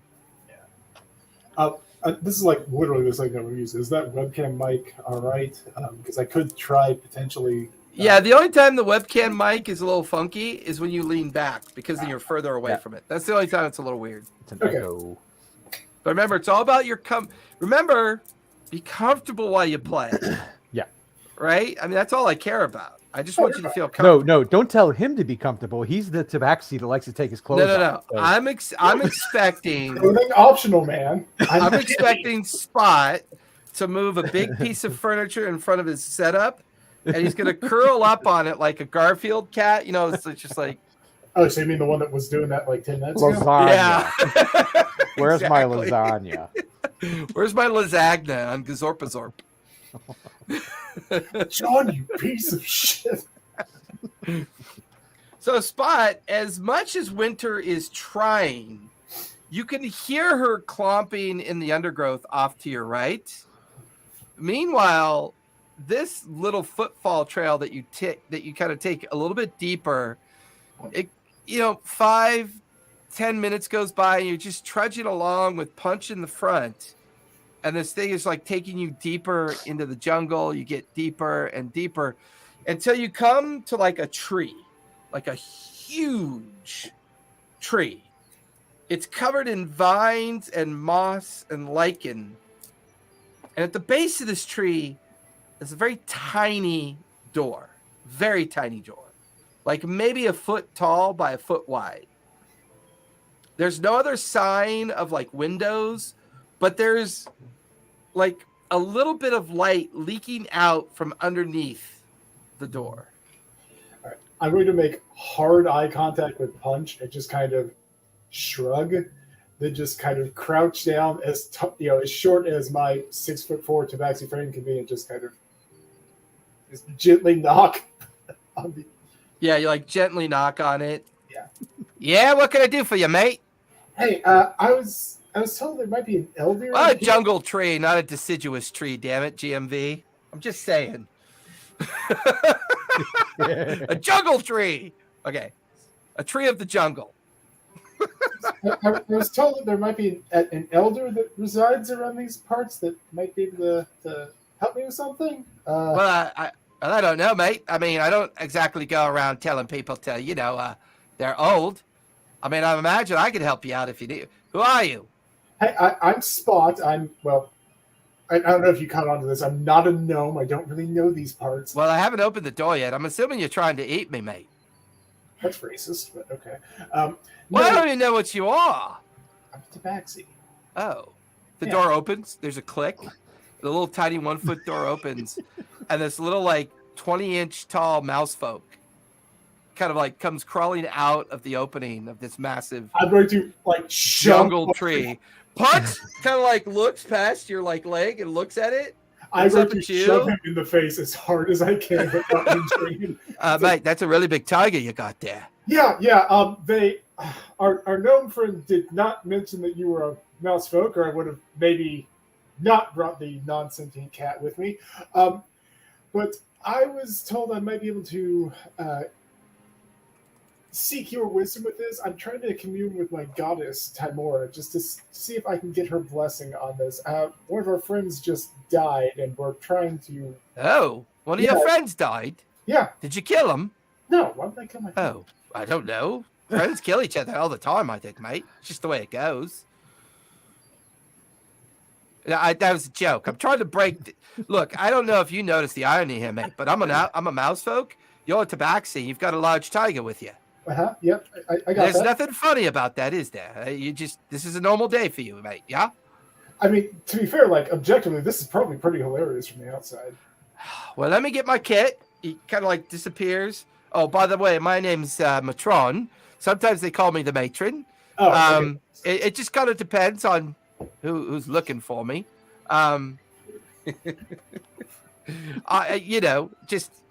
Anyways. So do you need the help, or does your friend need the help, or who needs the help? Well, she's dead now, so I was hoping... Oh, would you like me to like do the burial rites then? Dig a ditch and we just toss her in? No, we're trying to maybe get her up to the temple to see if we could do something. Oh, you think she wants to come back then, mate? She doesn't want to be dead no more. The dead don't always want to come back. Sometimes they're okay with being dead. One of my other buds was able to speak with her for a minute. This is more just I'm an. Oh, well, then you already have a cleric. Everything should be fine, mate. Like, there's no reason to worry about it. I'm an acolyte of Timora. I've not had a chance to speak to my goddess for quite a long time. I would really like to see if, maybe she got the offering I gave her 3 days ago, and given all the stupid bullshit. Yeah, but I gotta be honest with you, mate. I'm assuming this Timora is like a relative. I don't know who Timora is, to be honest with you. They're a goddess of good fortune. They're not really species specific. The fact that she doesn't have a temple down here, I mean, I can see it, the underhive, but that seems like... So you believe in a goddess of good fortune. Yes. You're in the middle of the dwells. Yes. Your friend is dead. Uh-huh. And you don't really know what to do. Correct. Oh, well, you practice a lot of religion, then. You're doing well. I'm not the most religious one. I don't know if that's come through. Wait, you're a monk as well? Yes. Oh, did you not notice my spiky robes? I just assumed those were his pajamas, mate. They're brown. Who's brown pajamas? Well, I mean, you're also a creature with fur wearing clothes, so that's kind of weird, too. Oh, God, I know. People stare, and it's weird. Well, look, you just take me to your friend. Let's see if I can do anything about this. Oh, that's so great. Thank you so much. Let me get my kit, and you watch as he goes back inside. He grabs, like, just a simple cloak, a little backpack, kind of like a messenger bag. You notice that he picks up a very small book of the Wild Mother, and then proceeds to, kind of cast a spell, and he's now kind of, hovering 3 feet up in the air as he levitates alongside you. It's not like I don't trust your tiger, mate, but it keeps looking at me like I'm lamb chops, and it's got me a little bit nervous. So I'm going to be up here, No, I get it. Oh, okay. I'm going to kind of lean down to Punch and just kind of scrunch his face up like he's a normal house cat. It's like, friend, not food. Friend, not food. Don't eat. Punch licks your face and then longingly looks at the mouse folk floating in the air. All right. So I'm going to head back the way we came. Okay. Winter, give me a perception check as you continue to tromp and look through the jungle.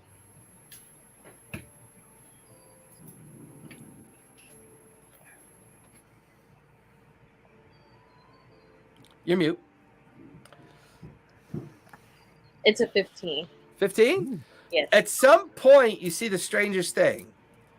There's Punch staring up at something, and there's Spot talking to something that's floating about 2 or 3 feet up in the air, as they seem to be leading this mousefolk individual back in the direction that they had come from.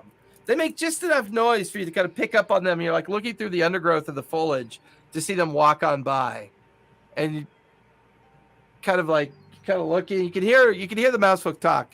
Well, I cater to the wild mother. I believe in her. So maybe there's something I could do. I could certainly examine your dead friend and see if they, look, mate, not everybody wants to come back. I'm just warning you. It's not perfect magic. Sometimes they want to stay there. I get that. I do. But like I said, mainly an explanatory word. You said the wild mother. Man. She's not one of the deities I routinely worship, but unbuds like. So to be fair, you jump in between different deities then. Sometimes it's Timor and sometimes it's something else. I'm a kidding, what kind of worshiper are you? You sound a little sketch, mate. We're henotheistic. We have multiple gods. Is this a foreign concept here? Well, I mean, I don't know. I mean, I spend a lot of time reading up on the Wild Mother and, take my time to learn her studies and worship her as best I can. I just not really. You know what? You just take me to her. You seem like a strange person, but not in a bad way. You've got some energy about you, mate. Just some strange energy. And this whole conversation goes right by you, Winter, as they're kind of walking back up that footpath in the direction of the dwell. Anything you want to do? He's talking to a floating mouse. I thought I was the weird one with the bow. Right. I think I'm going to try the connection with the bow one more. All right, give me a charisma check.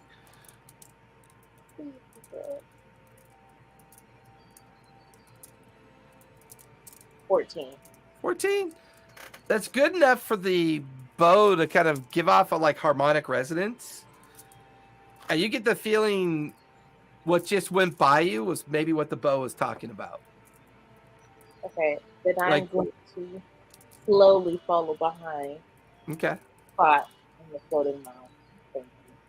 That's fair. So you kind of fall into line behind where they're walking up the trail, and then you begin to follow them back into the dwell. Earthen, what are you and Xanath doing at this point? Well, I just might have kind of threatened the councilman into gathering the council. There's no might, but sure. Hey, look, there's. I'm going to look at Xanth and say, there's a lot going on here, but I don't even know where to begin. We need to get Puck back. Number one. But Harbinger, then, remember back when we were on the surface, they talked about how, when we got down here, they talked about how these guys were the cast-offs and the used up of the gnomes. I can't get that out of my head either. I can't get that out of my mind either. But the Harbinger's a pretty serious name. What's his face, who nearly killed me and others on the surface? We gotta deal with him. We've got the Harbinger. We need an army. We can't do that alone. There's no way we can do that alone.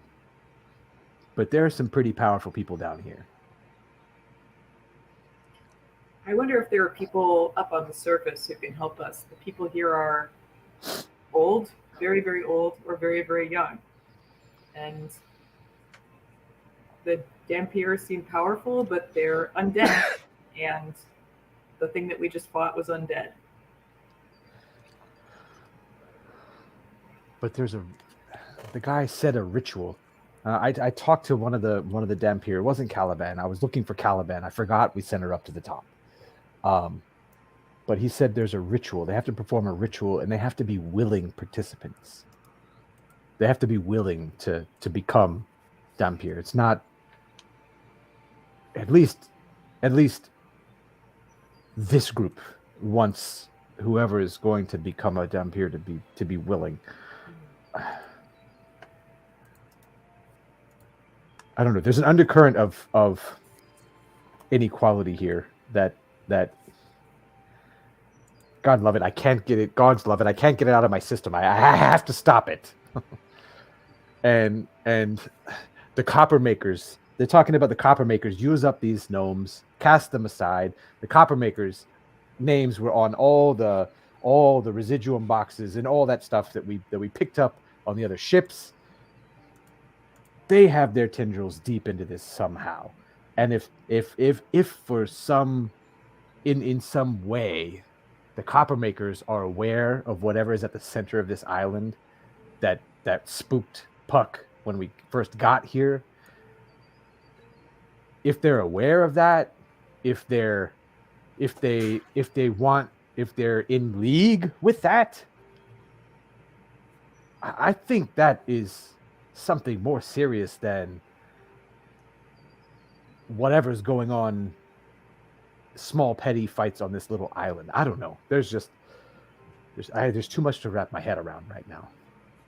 And on top of that, one more piece, which is when the Dampier grabbed Devon from the ship, the people on the ship were doing a ritual as well. Oh crap. They were. I think priorities have to be, we got to get Puck back. I have to go to sleep. And we need more information because we're just stabbing in the dark right now.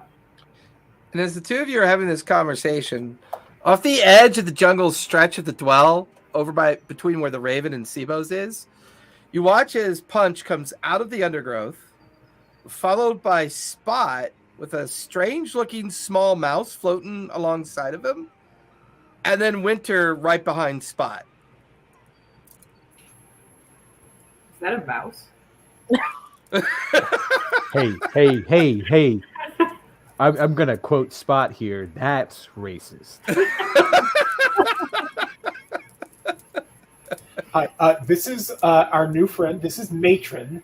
He's a mouse folk. Hello. How you doing? Good to meet ya. Apparently a Cockney mouse folk. Cockney? Is that a way? That sounds rude. Is that a rude word? No, it's just describing your accent. I'm nodding. Oh, I have an accent. The other one's with an accent. I think you're crazy. What about him? Can he thinks he might be able? I was directed to speak to him. He might be able to do something for Puck. Wait, he is the matron? Yes, his name is Matron. Oh, okay. Yeah, I know. Okay. Again, I'm the one without a gender. You would think that I would make assumptions, but woe is me. It's language, man. Hey, Yeah. okay. Call it stupid, man. I don't know why you guys speak it. Are you saying can you raise the dead? Can you bring the dead back to Well, I living? can certainly try. Try. Well, they don't always come back, you see. Fair. It kind of depends on, are you all related to your dead friend, or are they family, or do they owe you money? She's my crime friend. They're a friend. We have a bond. We have her cat. Game Master Vault just called me out on my age, God damn it.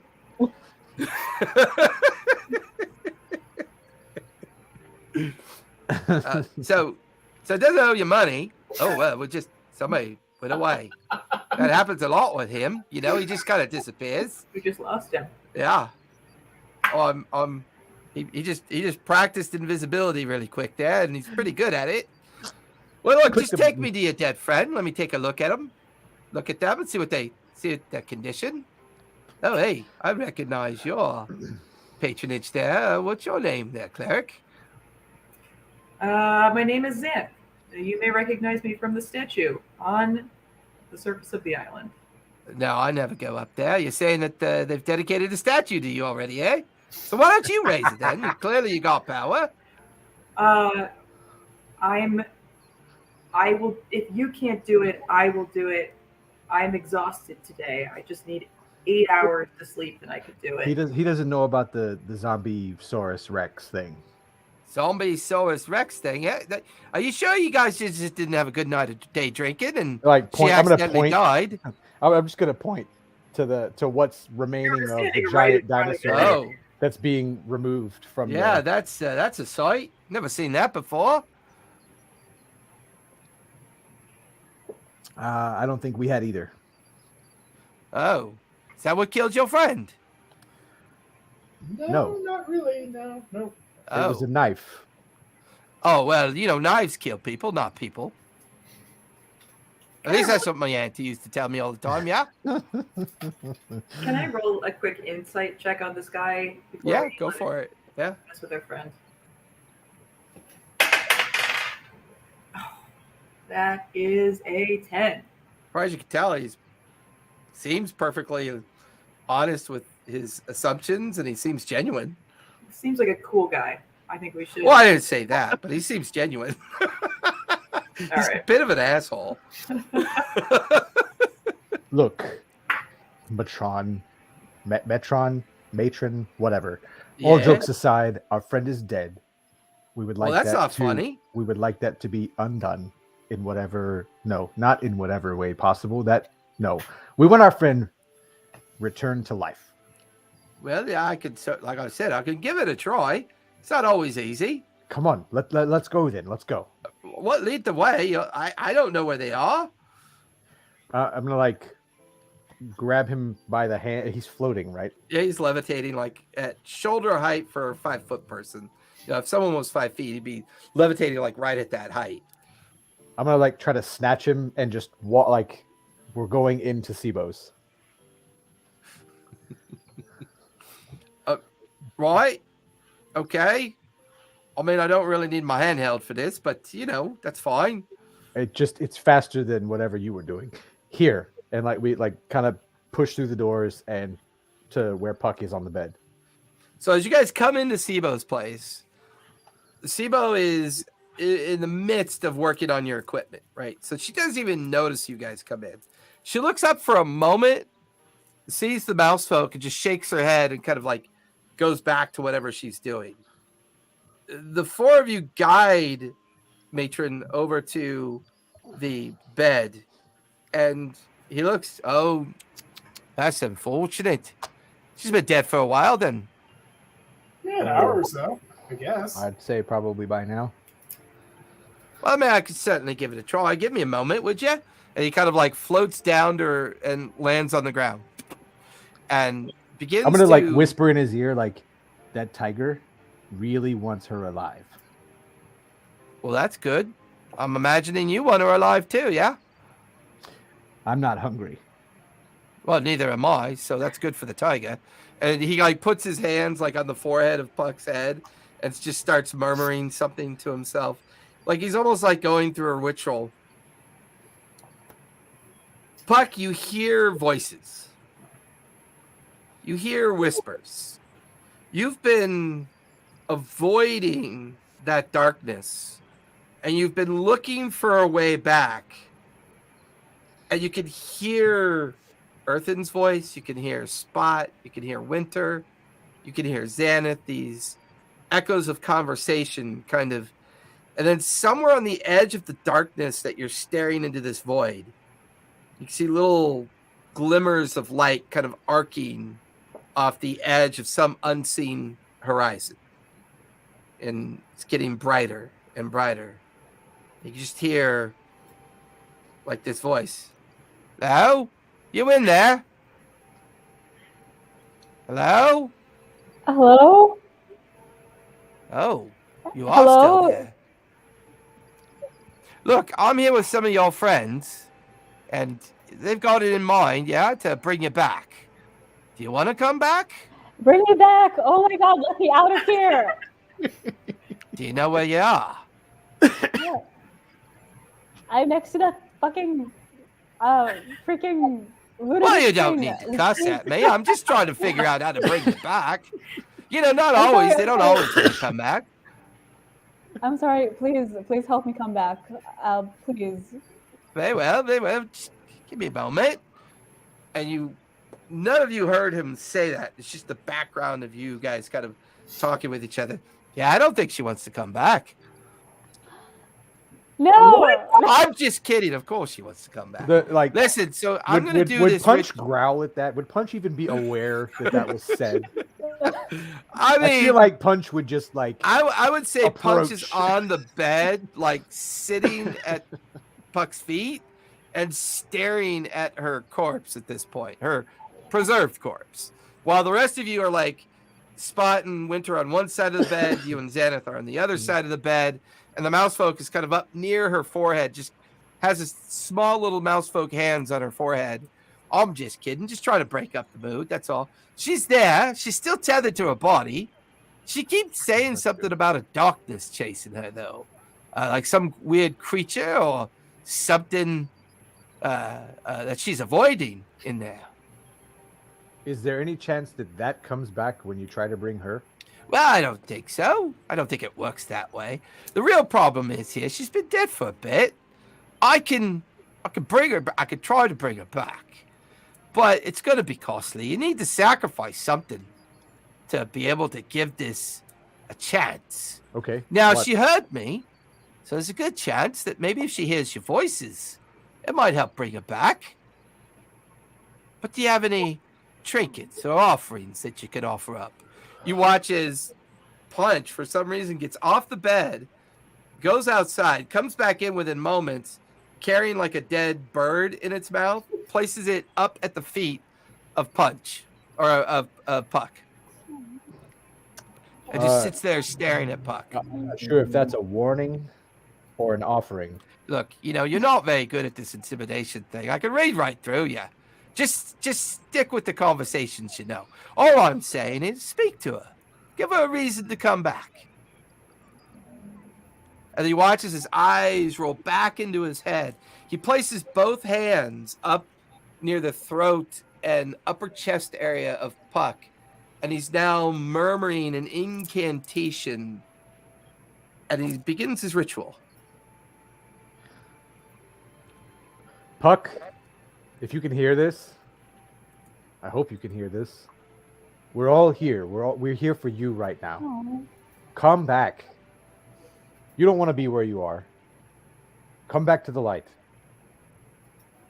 Punch is waiting for you. He's trying really hard not to eat the guy who is saving your life right now.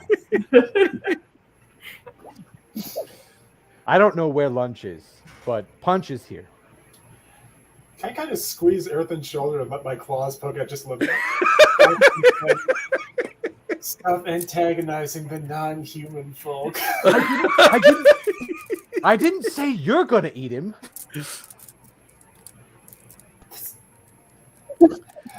You still have people to murder. Come back. You still have locks to break. You still have doors to kick in, shot glasses to throw at other unknown bar fight participants. There's so much more for you here. Come back. So, Puck, while I have Earthen get ready to roll this D20, go ahead and remove yourself from the stream and reset your camera. Remember how after like almost 2 hours, your camera starts eating up your bandwidth? On our side, you're looking kind of blurry. Remember how we used to do that? Go ahead and jump out, reconnect, and do all that while. So Earthen, the mouse folk is deep in his ritual at this point. He chants Mickey Mouse. As he's deep in this ritual, go ahead and give me a D20. Mm-hmm. That's an 8. An 8? Yeah. What a great start. Nope. I mean, I have modifiers if you give that.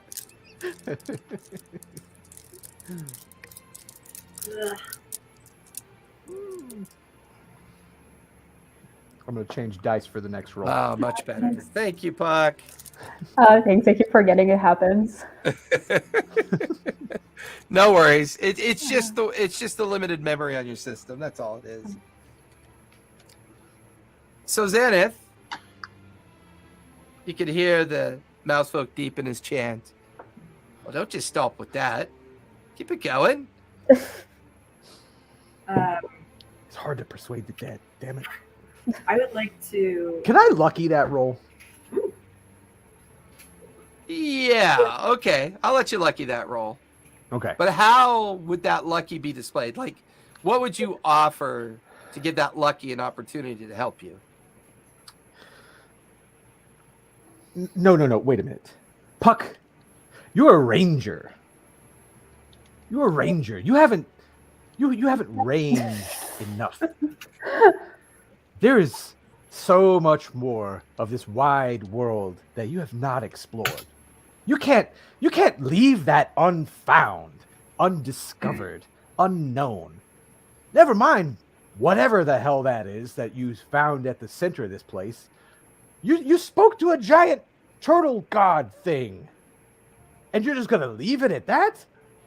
Get your ass back here now. Well, I like that. Okay, that got you. Yeah, you go ahead and use the lucky feet. That's good. Oh, I think that's a bit better. That is a 20. Dirty 20? No, that's a nat 20. Oh, Nice. Oh. I switched dice for that one, okay? All right. I was Very nice. Xaneth, what are you going to do to try to bring her back? Yeah, I'm gonna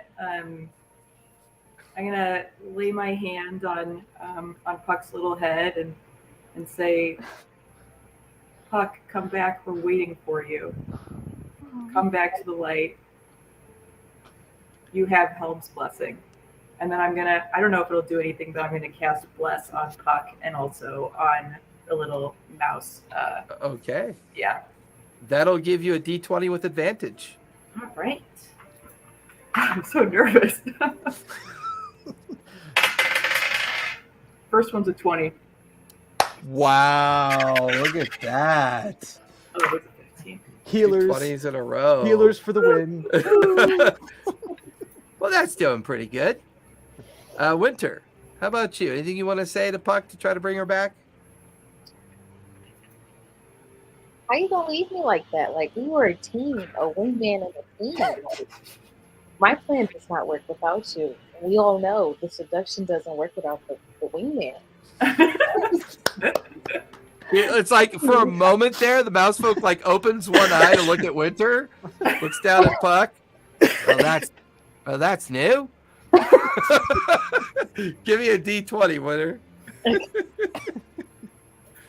And don't forget, if you have leftover inspiration, you're free to use it.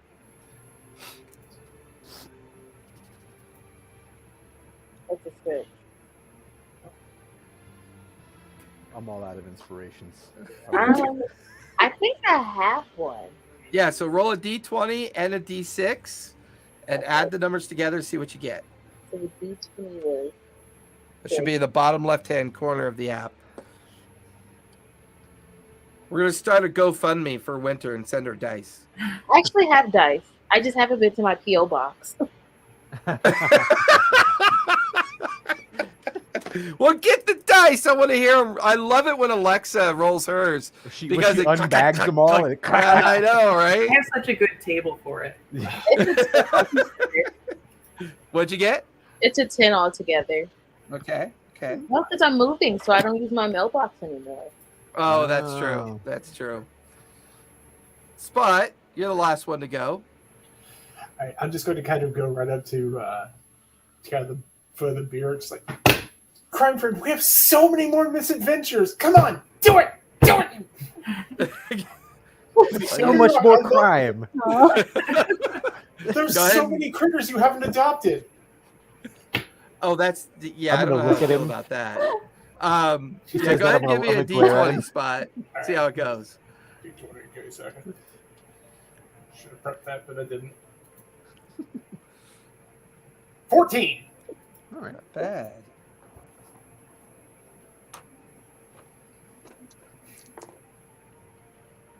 Oh snap! Okay. I don't know if that's a good snap or a bad snap. Yeah, it's like these raise the dead opportunities or I guess technically he's using. Yeah, he's using Raise the Dead. Puck, That's read the one. shirt. Read That's the the one shirt, that he Puck. would use. Rise up. Hey, let Punch's Avatar roll one. Let Punch's Avatar get in on this. Is it inspiration? Yeah. Puck is there for What? Yeah, Puck can roll, right? I mean, Punch can roll, right? Yeah, sorry, Punch. Moving back to like the first couple of sessions there. So with that, Puck, as you wander the dark corridor of your mind, you can hear these familiar voices calling at you, beckoning you. These voices reminding you of things yet to do, places yet to go. But at the same time, you hear, "Where do you think you're going? I didn't give you permission to leave yet." And the voice is like booming and echoing in the background. But the voices of Spot and Winter and Xanath and Earthen continue to get louder as you run faster. And breathing's not a problem. You're not out of breath. It's just no matter what direction you run, it's endless. There's no conclusion. There's no finality. It's just always running, always moving, always trying to get to wherever you're trying to get to. The voice chasing you, you feel its energy try to absorb you. You feel its ancestral nature trying to get you back into whatever influence it's trying to hang over your head. Always at the edge of your sprint, you're running and you're running. The four of you watch as the mousefolk takes his hand off the forehead and chest of Puck. And he smiles. And just at that moment, you hear, I'm gonna as Puck immediately brings cast, in like a healing sharp, word. sharp kind of intake of breath. Her eyes kind of flutter a bit as she seems to have been brought back.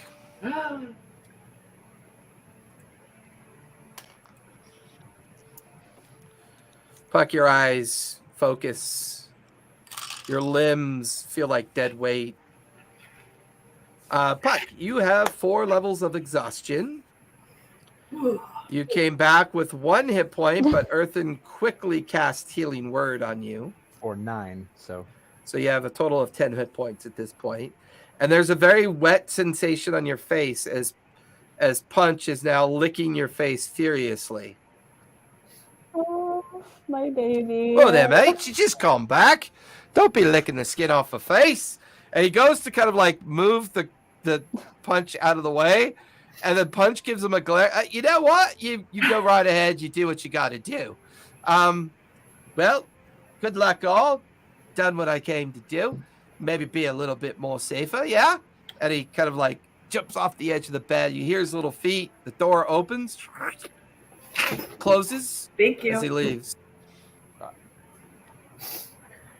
should have kept it in the jar. I like the way you think. Puck, how are you? How do you feel? Are you okay? Oh my god, thank you guys so much. I could hear you on the other side. It meant the world. I'm so happy to be back. Don't die here. There's something really terrifying and wrong about this place, and it wants to use us after we die. So let's not do that again. Oh my god. Don't Holy die shit. here. I'm going to kill Devon. Don't die here. It's gonna use us after we die. Wait, what? Oh Is god, that okay. that harbinger thing? Wait. It's Do you remember answering questions from Xanth? Do you remember that? Do you know that you told us that? do I? Do I remember? You don't have you don't know, not really. Unfortunately, your memories of speaking with Dad and that level of involvement was a little bit hard to remember. Hey, we just got raided by the Diecast Destiny. Hey, Diecast Destiny. Hey. Thank you for the raid. Appreciate it. So Puck, I'm just gonna bare all to you here. I was ready to turn you into a Dhampir if that's what it took to bring you back. Not because I wanted you to be a Dhampir, but because I wanted you to be alive still. I appreciate that. And I don't know if that would have been better than being dead, but something with the dead and the undead on this island is very, very, very wrong and progressing in a bad way. What did you see when you died? Before I died, I was finally able to tap into whatever it is that's inside the volcano, and I saw an army of undead waiting, and they were constructing more abominations like the T-Rex thing. They were taking a bunch of monkeys and turning them into one gross ape. There were... I told you we need an army. You were right. There were obelisks made of magma, I think maybe 6 or 8 of them. And there was this thing, this purple tendrils, and just taking pieces of dead animals and creating zombies. And they wanted to tear down shit. And I saw its face. It was gross. It was so gross. And the internet demons arrived. Yeah, disgusting. Oh, maybe that's just what 4 points of exhaustion does. Not again. So wait, can you describe this face? Because remember, Mannheim, the little goblin guy you talked to, they had a thing with faces, right? Like what? Normally would tear the skin off their faces or whatever. Skinless. That's him. That's the gross ass giant skinless thing. And when I died, it was talking to me. It was trying to get me to do something, and it knew that I spoke with Draxelhaven, the turtle, and it wanted something to do with it. And there was something behind the veil, just monsters, so many monsters, something so dark, and he wanted to bring it back, I think. I don't know, but he is, whatever it is that they're doing, there are so many of them. There were the large ones, I think, that were creating the monsters, and then there's him. And I don't know how to make sense of it, but they are there. And he called himself or themselves Avenger. And they are so fucking evil. And Devon was talking to him. Devon was talking directly to him before he stabbed me. Devon was talking to the was talking to him? Gonna kill him. It? Them? They? It? He was talking to the Harbinger. He was talking to it. He's been playing us. Shit. We've got to find him. And oh my rest. god, I'm so tired. Yeah, she's like, she's on one little elbow telling this whole story. She slumps back on the pillow. Just where's Matron? I'm gonna look at Errand and just be like, "Oh, I get it. You know, the cosmic evil deity. You can gender that thing correctly." But no. Hey, I'm learning, man. No, Spot I'm is learning. casting more shade than a forest. Did you hear me at least about Matron? You heard that at least. Yes, you threatened him with murder via tiger. You No, that was. Thank you guys so much. I wouldn't have been able to get out of whatever that place was if he didn't tell me those beautiful things and also roll d20s. Thank you so much. got very lucky on that one. Okay, I got a 3 earlier today. Hey, oh god. Okay. Sibo. Yeah, Sibo. what are you? I'm working on your damn underwear. I mean, your pants. Okay. Sorry. Thank you.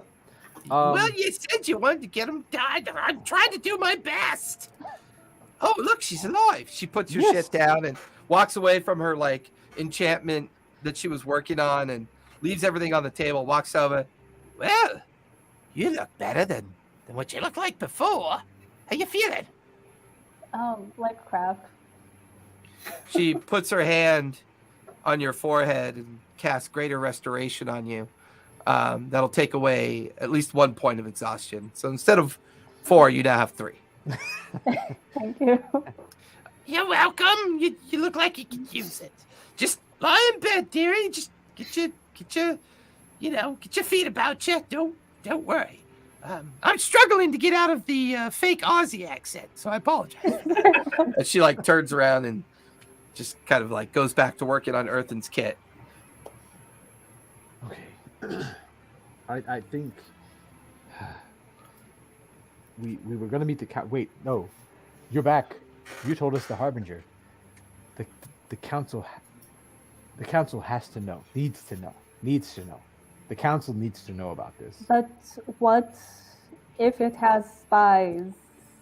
It seems powerful. It seems like it has a goal and it knows what it's doing, and we kind of need to get our stuff together. And I don't know what to trust anymore, because Devon was trustworthy until about 5 seconds ago.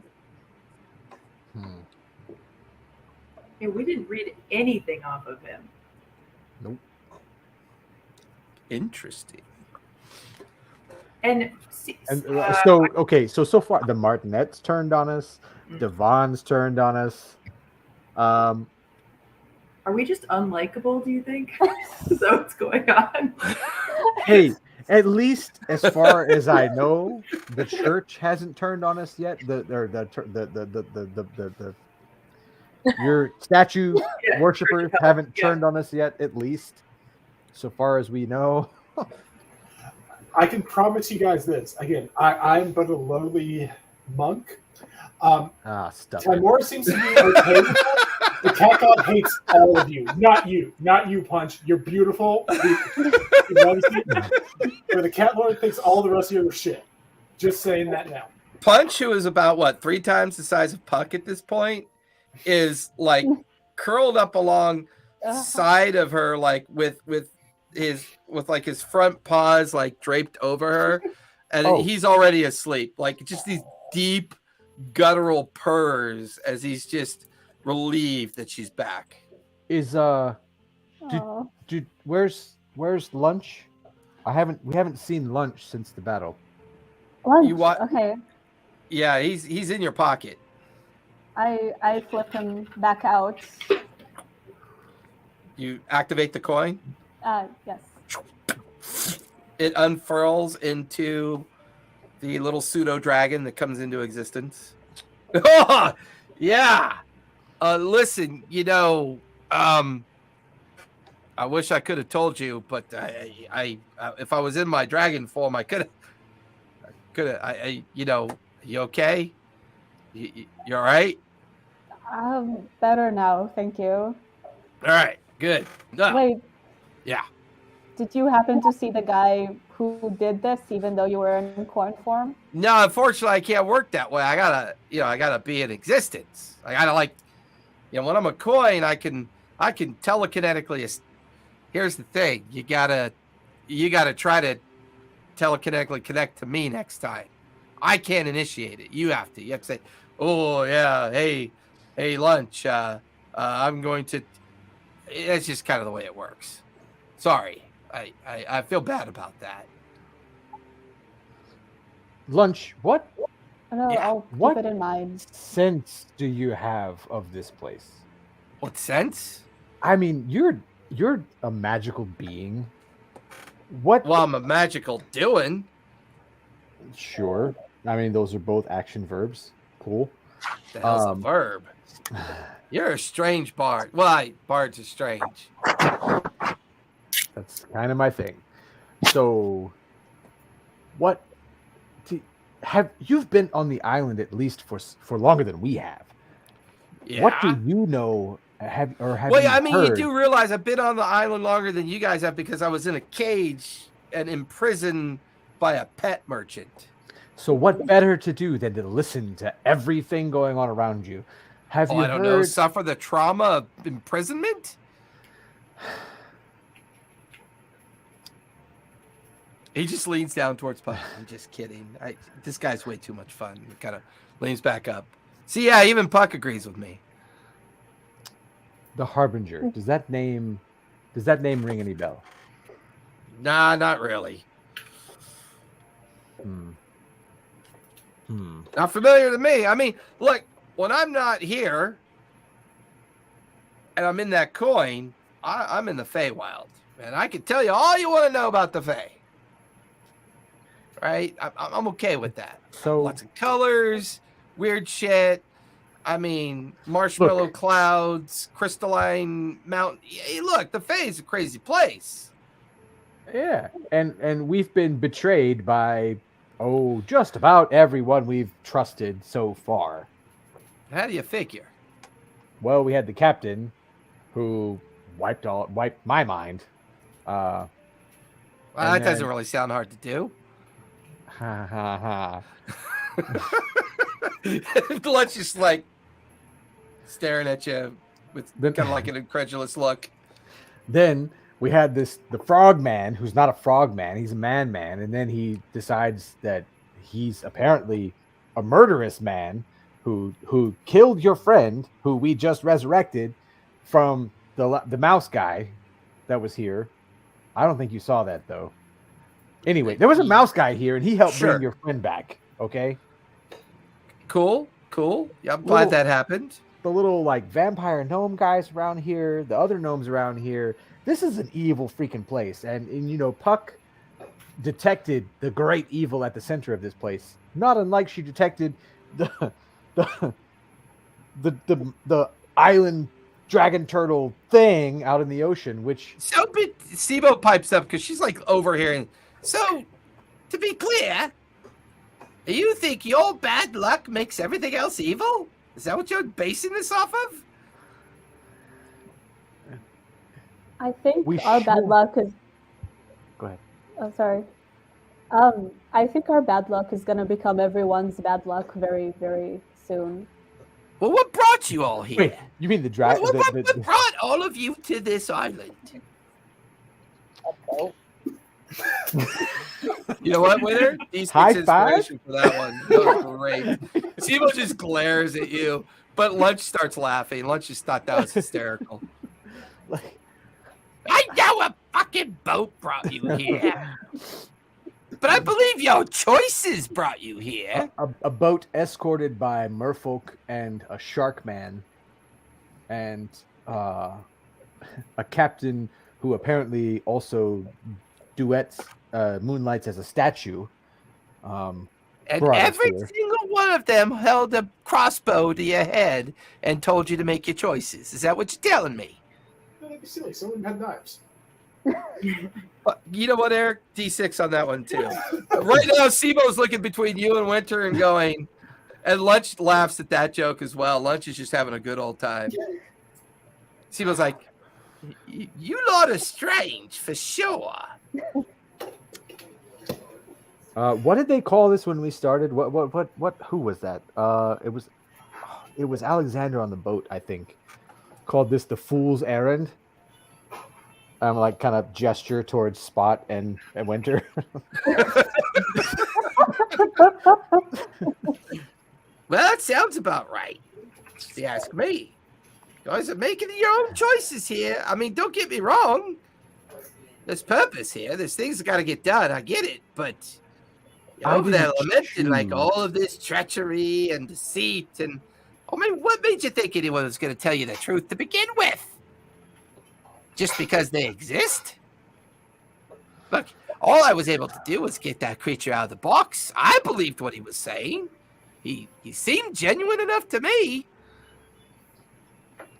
Sibo, were you trying to scry on him earlier? Yeah, I was. But I couldn't penetrate the veil. I couldn't. Either he was resisting it, or he was doing something else. I'm not really sure what he was doing. I'm really glad that all the gnomes didn't have the Aussie accent, because it's the struggle bus for me.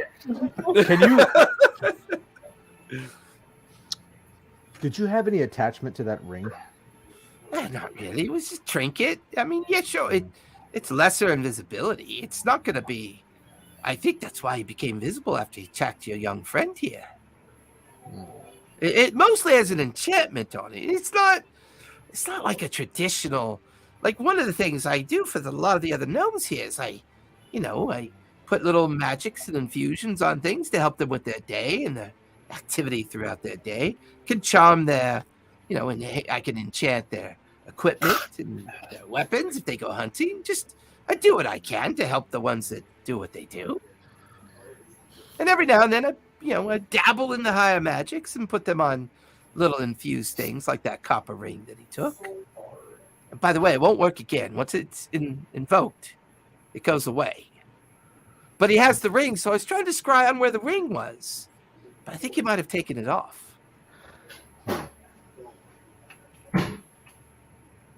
Tally, do you think you would have told us when the Harbinger said that he sent the T-Rex to look for something? Oh, you're right. I think I would say she would have said that to you, yeah.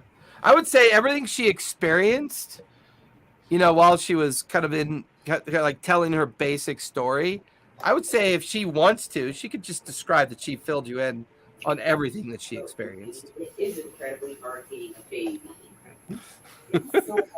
So they have Puck told us that this T-Rex was sent for a reason to look for something. The Rebels enchantment. told us the relationship between the lizard folk and the gnomes is good. But remember the enchantments on that thing. The enchantment, the writing on it. It was a collector of souls. It was a soul catcher, collector. Could Devon have been possessed?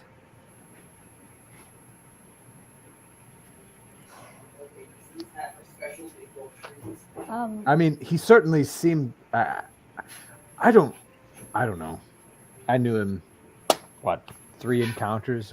Twice as a frog man. So, not that opinion means much, but Yeah, you're not good at reading non-humanoids. I'm sorry. He was human for the last encounter. Just say, hey, I made your Tabaxi friends happy, okay? Well, okay, I mean, yeah, but they're those weird cats that like everyone. I'm the more discerning one. You drank the same stuff they drank, okay? Yeah, That stuff burned my face. get a better face. Get a tougher face. What do you want? Devon said that it was but a drop of things to come, which seems to imply something bad is coming. So, what do we do about that? What are the options? We can alert the gnomes. We can alert the temple. We can alert the guild. We could just walk to the center of the island, see what's going on. I mean, at this rate, the gnomes want to kick us out because we invited a zombie T-Rex to the gnome village. Mm-hmm. The surface is crawling with people that at least want me dead. So if anyone's going back to the surface, it's not me. I've got business to attend to on the surface. We're gonna have to go back. Keep talking about needing an army. It's a start, but I'm pretty sure that those Tabaxi you keep bad mouthing. I didn't badmouth I badmouth you, not them. Yeah, I'm pretty sure they're on board. Like they seem like they're up for pretty much anything, and they're really cool. They're really cool people. But We also need to find these lizard folk. well, I actually, I know that their leader should be in their meeting with. Oh god, fucking human. We had such problems with. The guy that tried to kill us. Yeah, the guy that tried to kill us. That one. So that's not a good start. No, it's not a good start. But if we can find them, he's probably going to be waiting in the wings. And I don't know much about lizard folk, but their leader's name is Scaleback. If we can find something about him and maybe either get him out of the way, or I don't know, persuade his people that we're a little much to handle, or that I don't. Who knows things about lizard folk? I don't. But we don't know that. Okay, wait, no, I didn't tell you. The T-Rex was covered in lizard folk writing, like totems and stuff. That no. zombie dinosaur thing was covered in writing. That said that thing was the soul catcher. And Puck said that his people, the Harbinger's people, created this T-Rex. Part of a ritual, yeah. Can I describe the face that I? Yeah, give me a performance check as you try to describe what you remember the face looking like.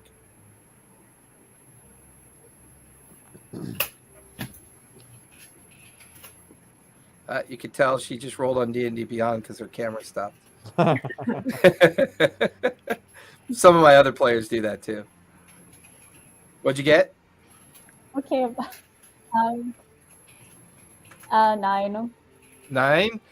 I mean, you do your best. I mean, the general description of this kind of like disembodied face with kind of like this blasted or ruinous skin, this constant perpetual look of like trying to influence you, impede you, keep you from leaving, and just this sense of just like loneliness and anger and horror of its existence overwhelming, that it feels like a disembodiment, like something that took form only because it used kind of like the corners of your mind to do it. So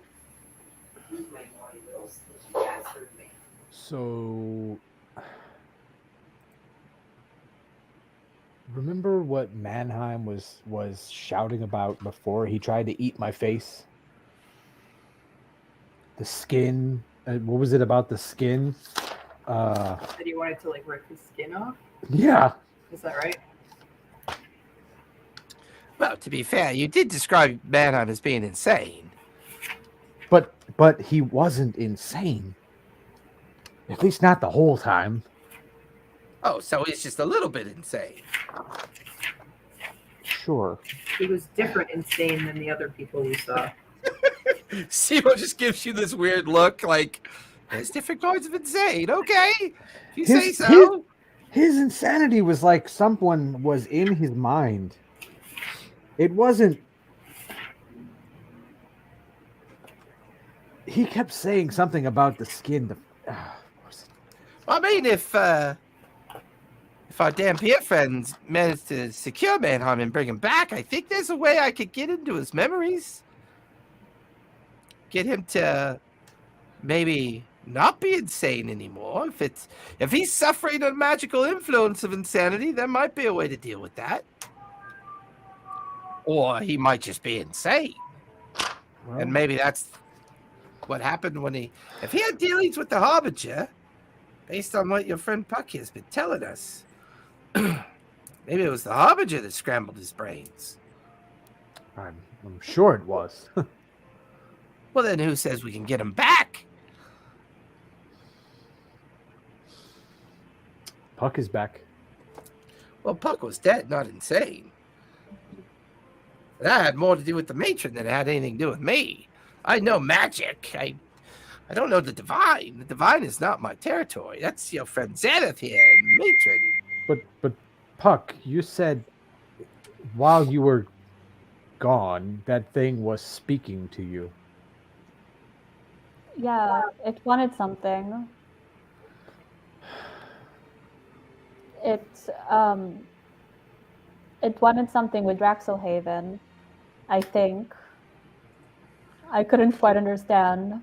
Draxelhaven was full of magic. It's run by the sea folk. It's the giant dragon turtle, the pet of the Storm Lord.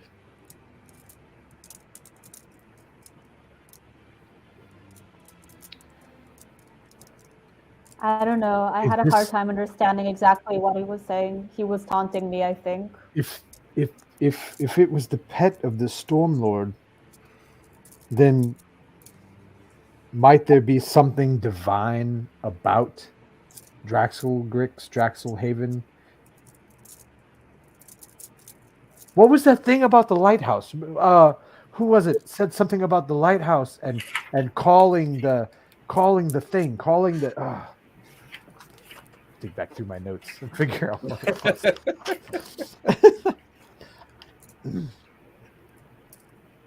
I need to be able to control F notebook paper. Somebody, yeah, control F the notebook. Where's scry on the notebook? Where's the lighthouse? Something about the lighthouse was the beacon that drew the thing out. Drew a creature. Yeah, I thought it was Draxelhaven, but now I'm not so sure.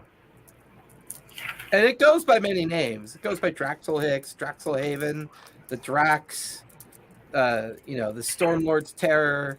There's a lot of religious, connotation and denotation of this fearful beast or creature that was loyal to the Stormlord.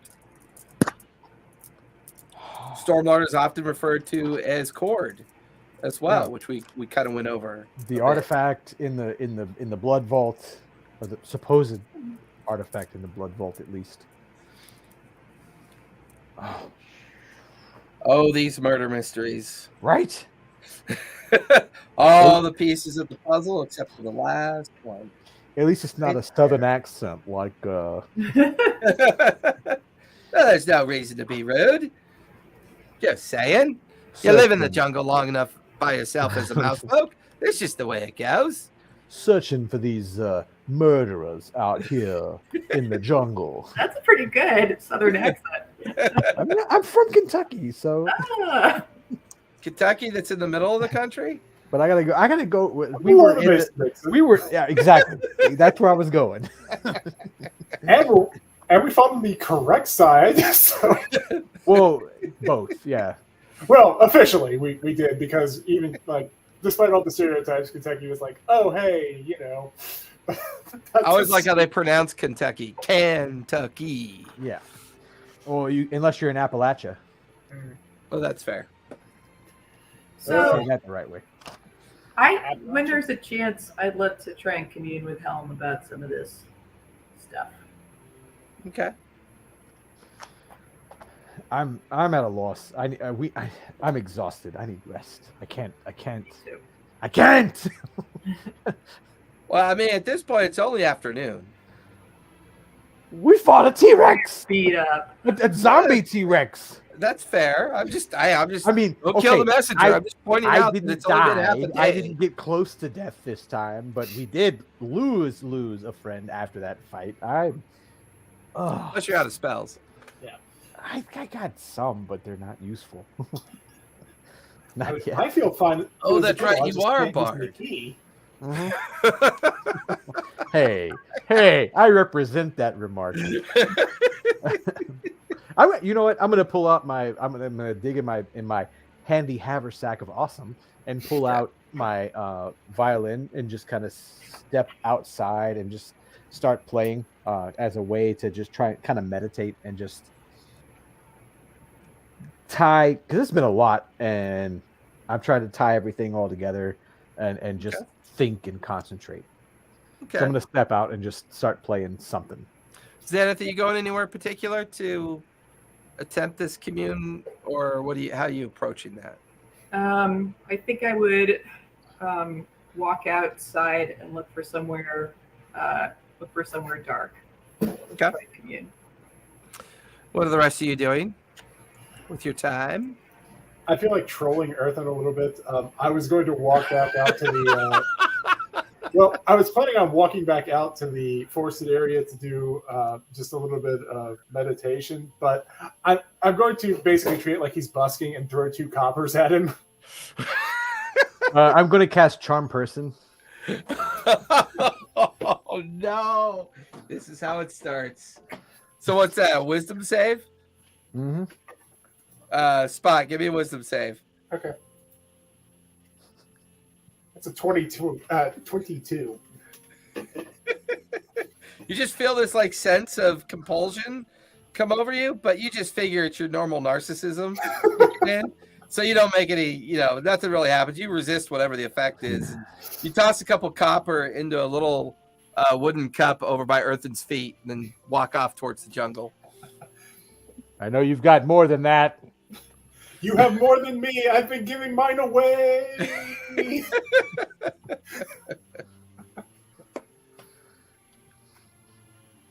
Winter, Puck, anything you want to do? As the afternoon is droning on, people are beginning to kind of just either kind of think about what's going on or get a break. Or So I know, Puck, you're currently in bed. Winter, you're still in SIBOs. Everyone else is kind of spread out at this point. how many days have passed since I was supposed to meet those guards? I think it's only been like one day. I think you were supposed to meet them last night. Yeah. So it's only been a day. Then I'm gonna go look for them since it's not been that long. I thought it was. So to look for them Well, would mean that's to go easy. back up to the surface. Have to go back up into the wards, which is about 1,000 feet up a sheer cliff. And to go back into the Nomork wards and the city proper itself. Now, they did mention that they were part of a ship within the harbor wharf. That's a little bit closer, as the dweller deeply, kind of buried in the edges of the jungle and the island. Finding your way out of the jungle and then eventually finding your way into the harbor would be a lot closer than going back up to the surface. Okay, I'll just do that then. Okay. Did those guys work for Mason? The The guy who Lizard. tried to kill us? They were wearing Dwendalian tabard colors. Trying to kill me, but Yeah. yeah. and based on my stuff from a while ago, the lizard folk, I don't know if it's a thing of convenience or if it's a long-standing thing, but they were working for him. At least the ones affiliated with that guy I mentioned, Scaleback. Did the guy see me, or he just seen you guys? We all fought Mason. Mason saw all of us. Oh, We tried yeah, to kill that weird-looking dude. The guy with the metal eyes. Yeah. The creepy fella that was so interested in dealing with Puck. You think you're clever. Come here, let me show you clever. Well, can I just Hey, he got a lot closer to murdering me than anybody else in that fight. I have a plan, and I don't know if it'll execute properly. But if I I'll can, say before the group splits up, you guys can have a little powwow. Xanath mentions she wants to go commune with Helm. Earthen's like, hey, I'm just chilling with my musical instrument, and Spot's kind of just getting ready to disappear into the jungle as well. So I'll say you guys are having this last minute conversation before going off in your different directions or doing whatever you're doing. I'm not going. Oh, I'm sorry, go ahead. you said what? Oh, sorry. I have a plan, and it might not work, but it might will. 50-50. So if I can just get one alone, I could probably knock him out and drag him back, and then we can probably interrogate. It could work, and it could not work. Yeah. I mean, I'm up for it. Okay. yeah, you would be. I guess my concern is Puck's like, you had me at knockout. is the thing that could be done tomorrow because I am pretty wiped today. Me too. Yeah, I think we'll be done tomorrow. I don't know what all you were planning to do. I will be back in an hour at most. Where are you going? I'm going into the woods to meditate a bit. The jungle. So I'm going into the jungle for a moment just to meditate for a bit and to hopefully pay respect to the Wild Mother. So that's what you call her Be now. safe. I don't worship her. That's the deity that Matron serves. You know, the one that brought our friend back to life. Mm-hmm. Can you tell her I say thank you so much? Oh my God, thank you. I will try. I don't actually worship her.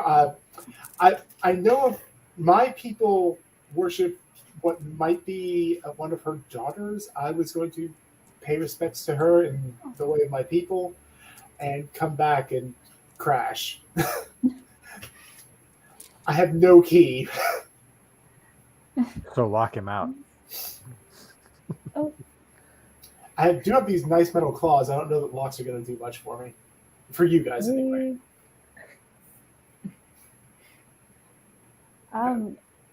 Do I have enough energy to do any spells, or am I officially kind of KO'd?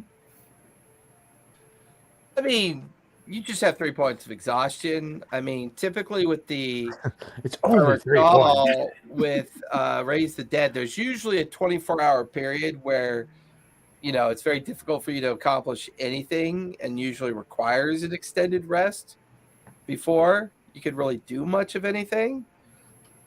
But depends on what spell were you thinking.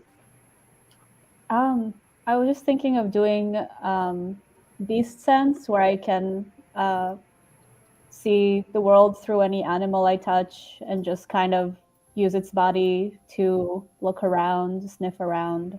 But if I'm KO'd, then it's probably best that I just like sleep. Okay.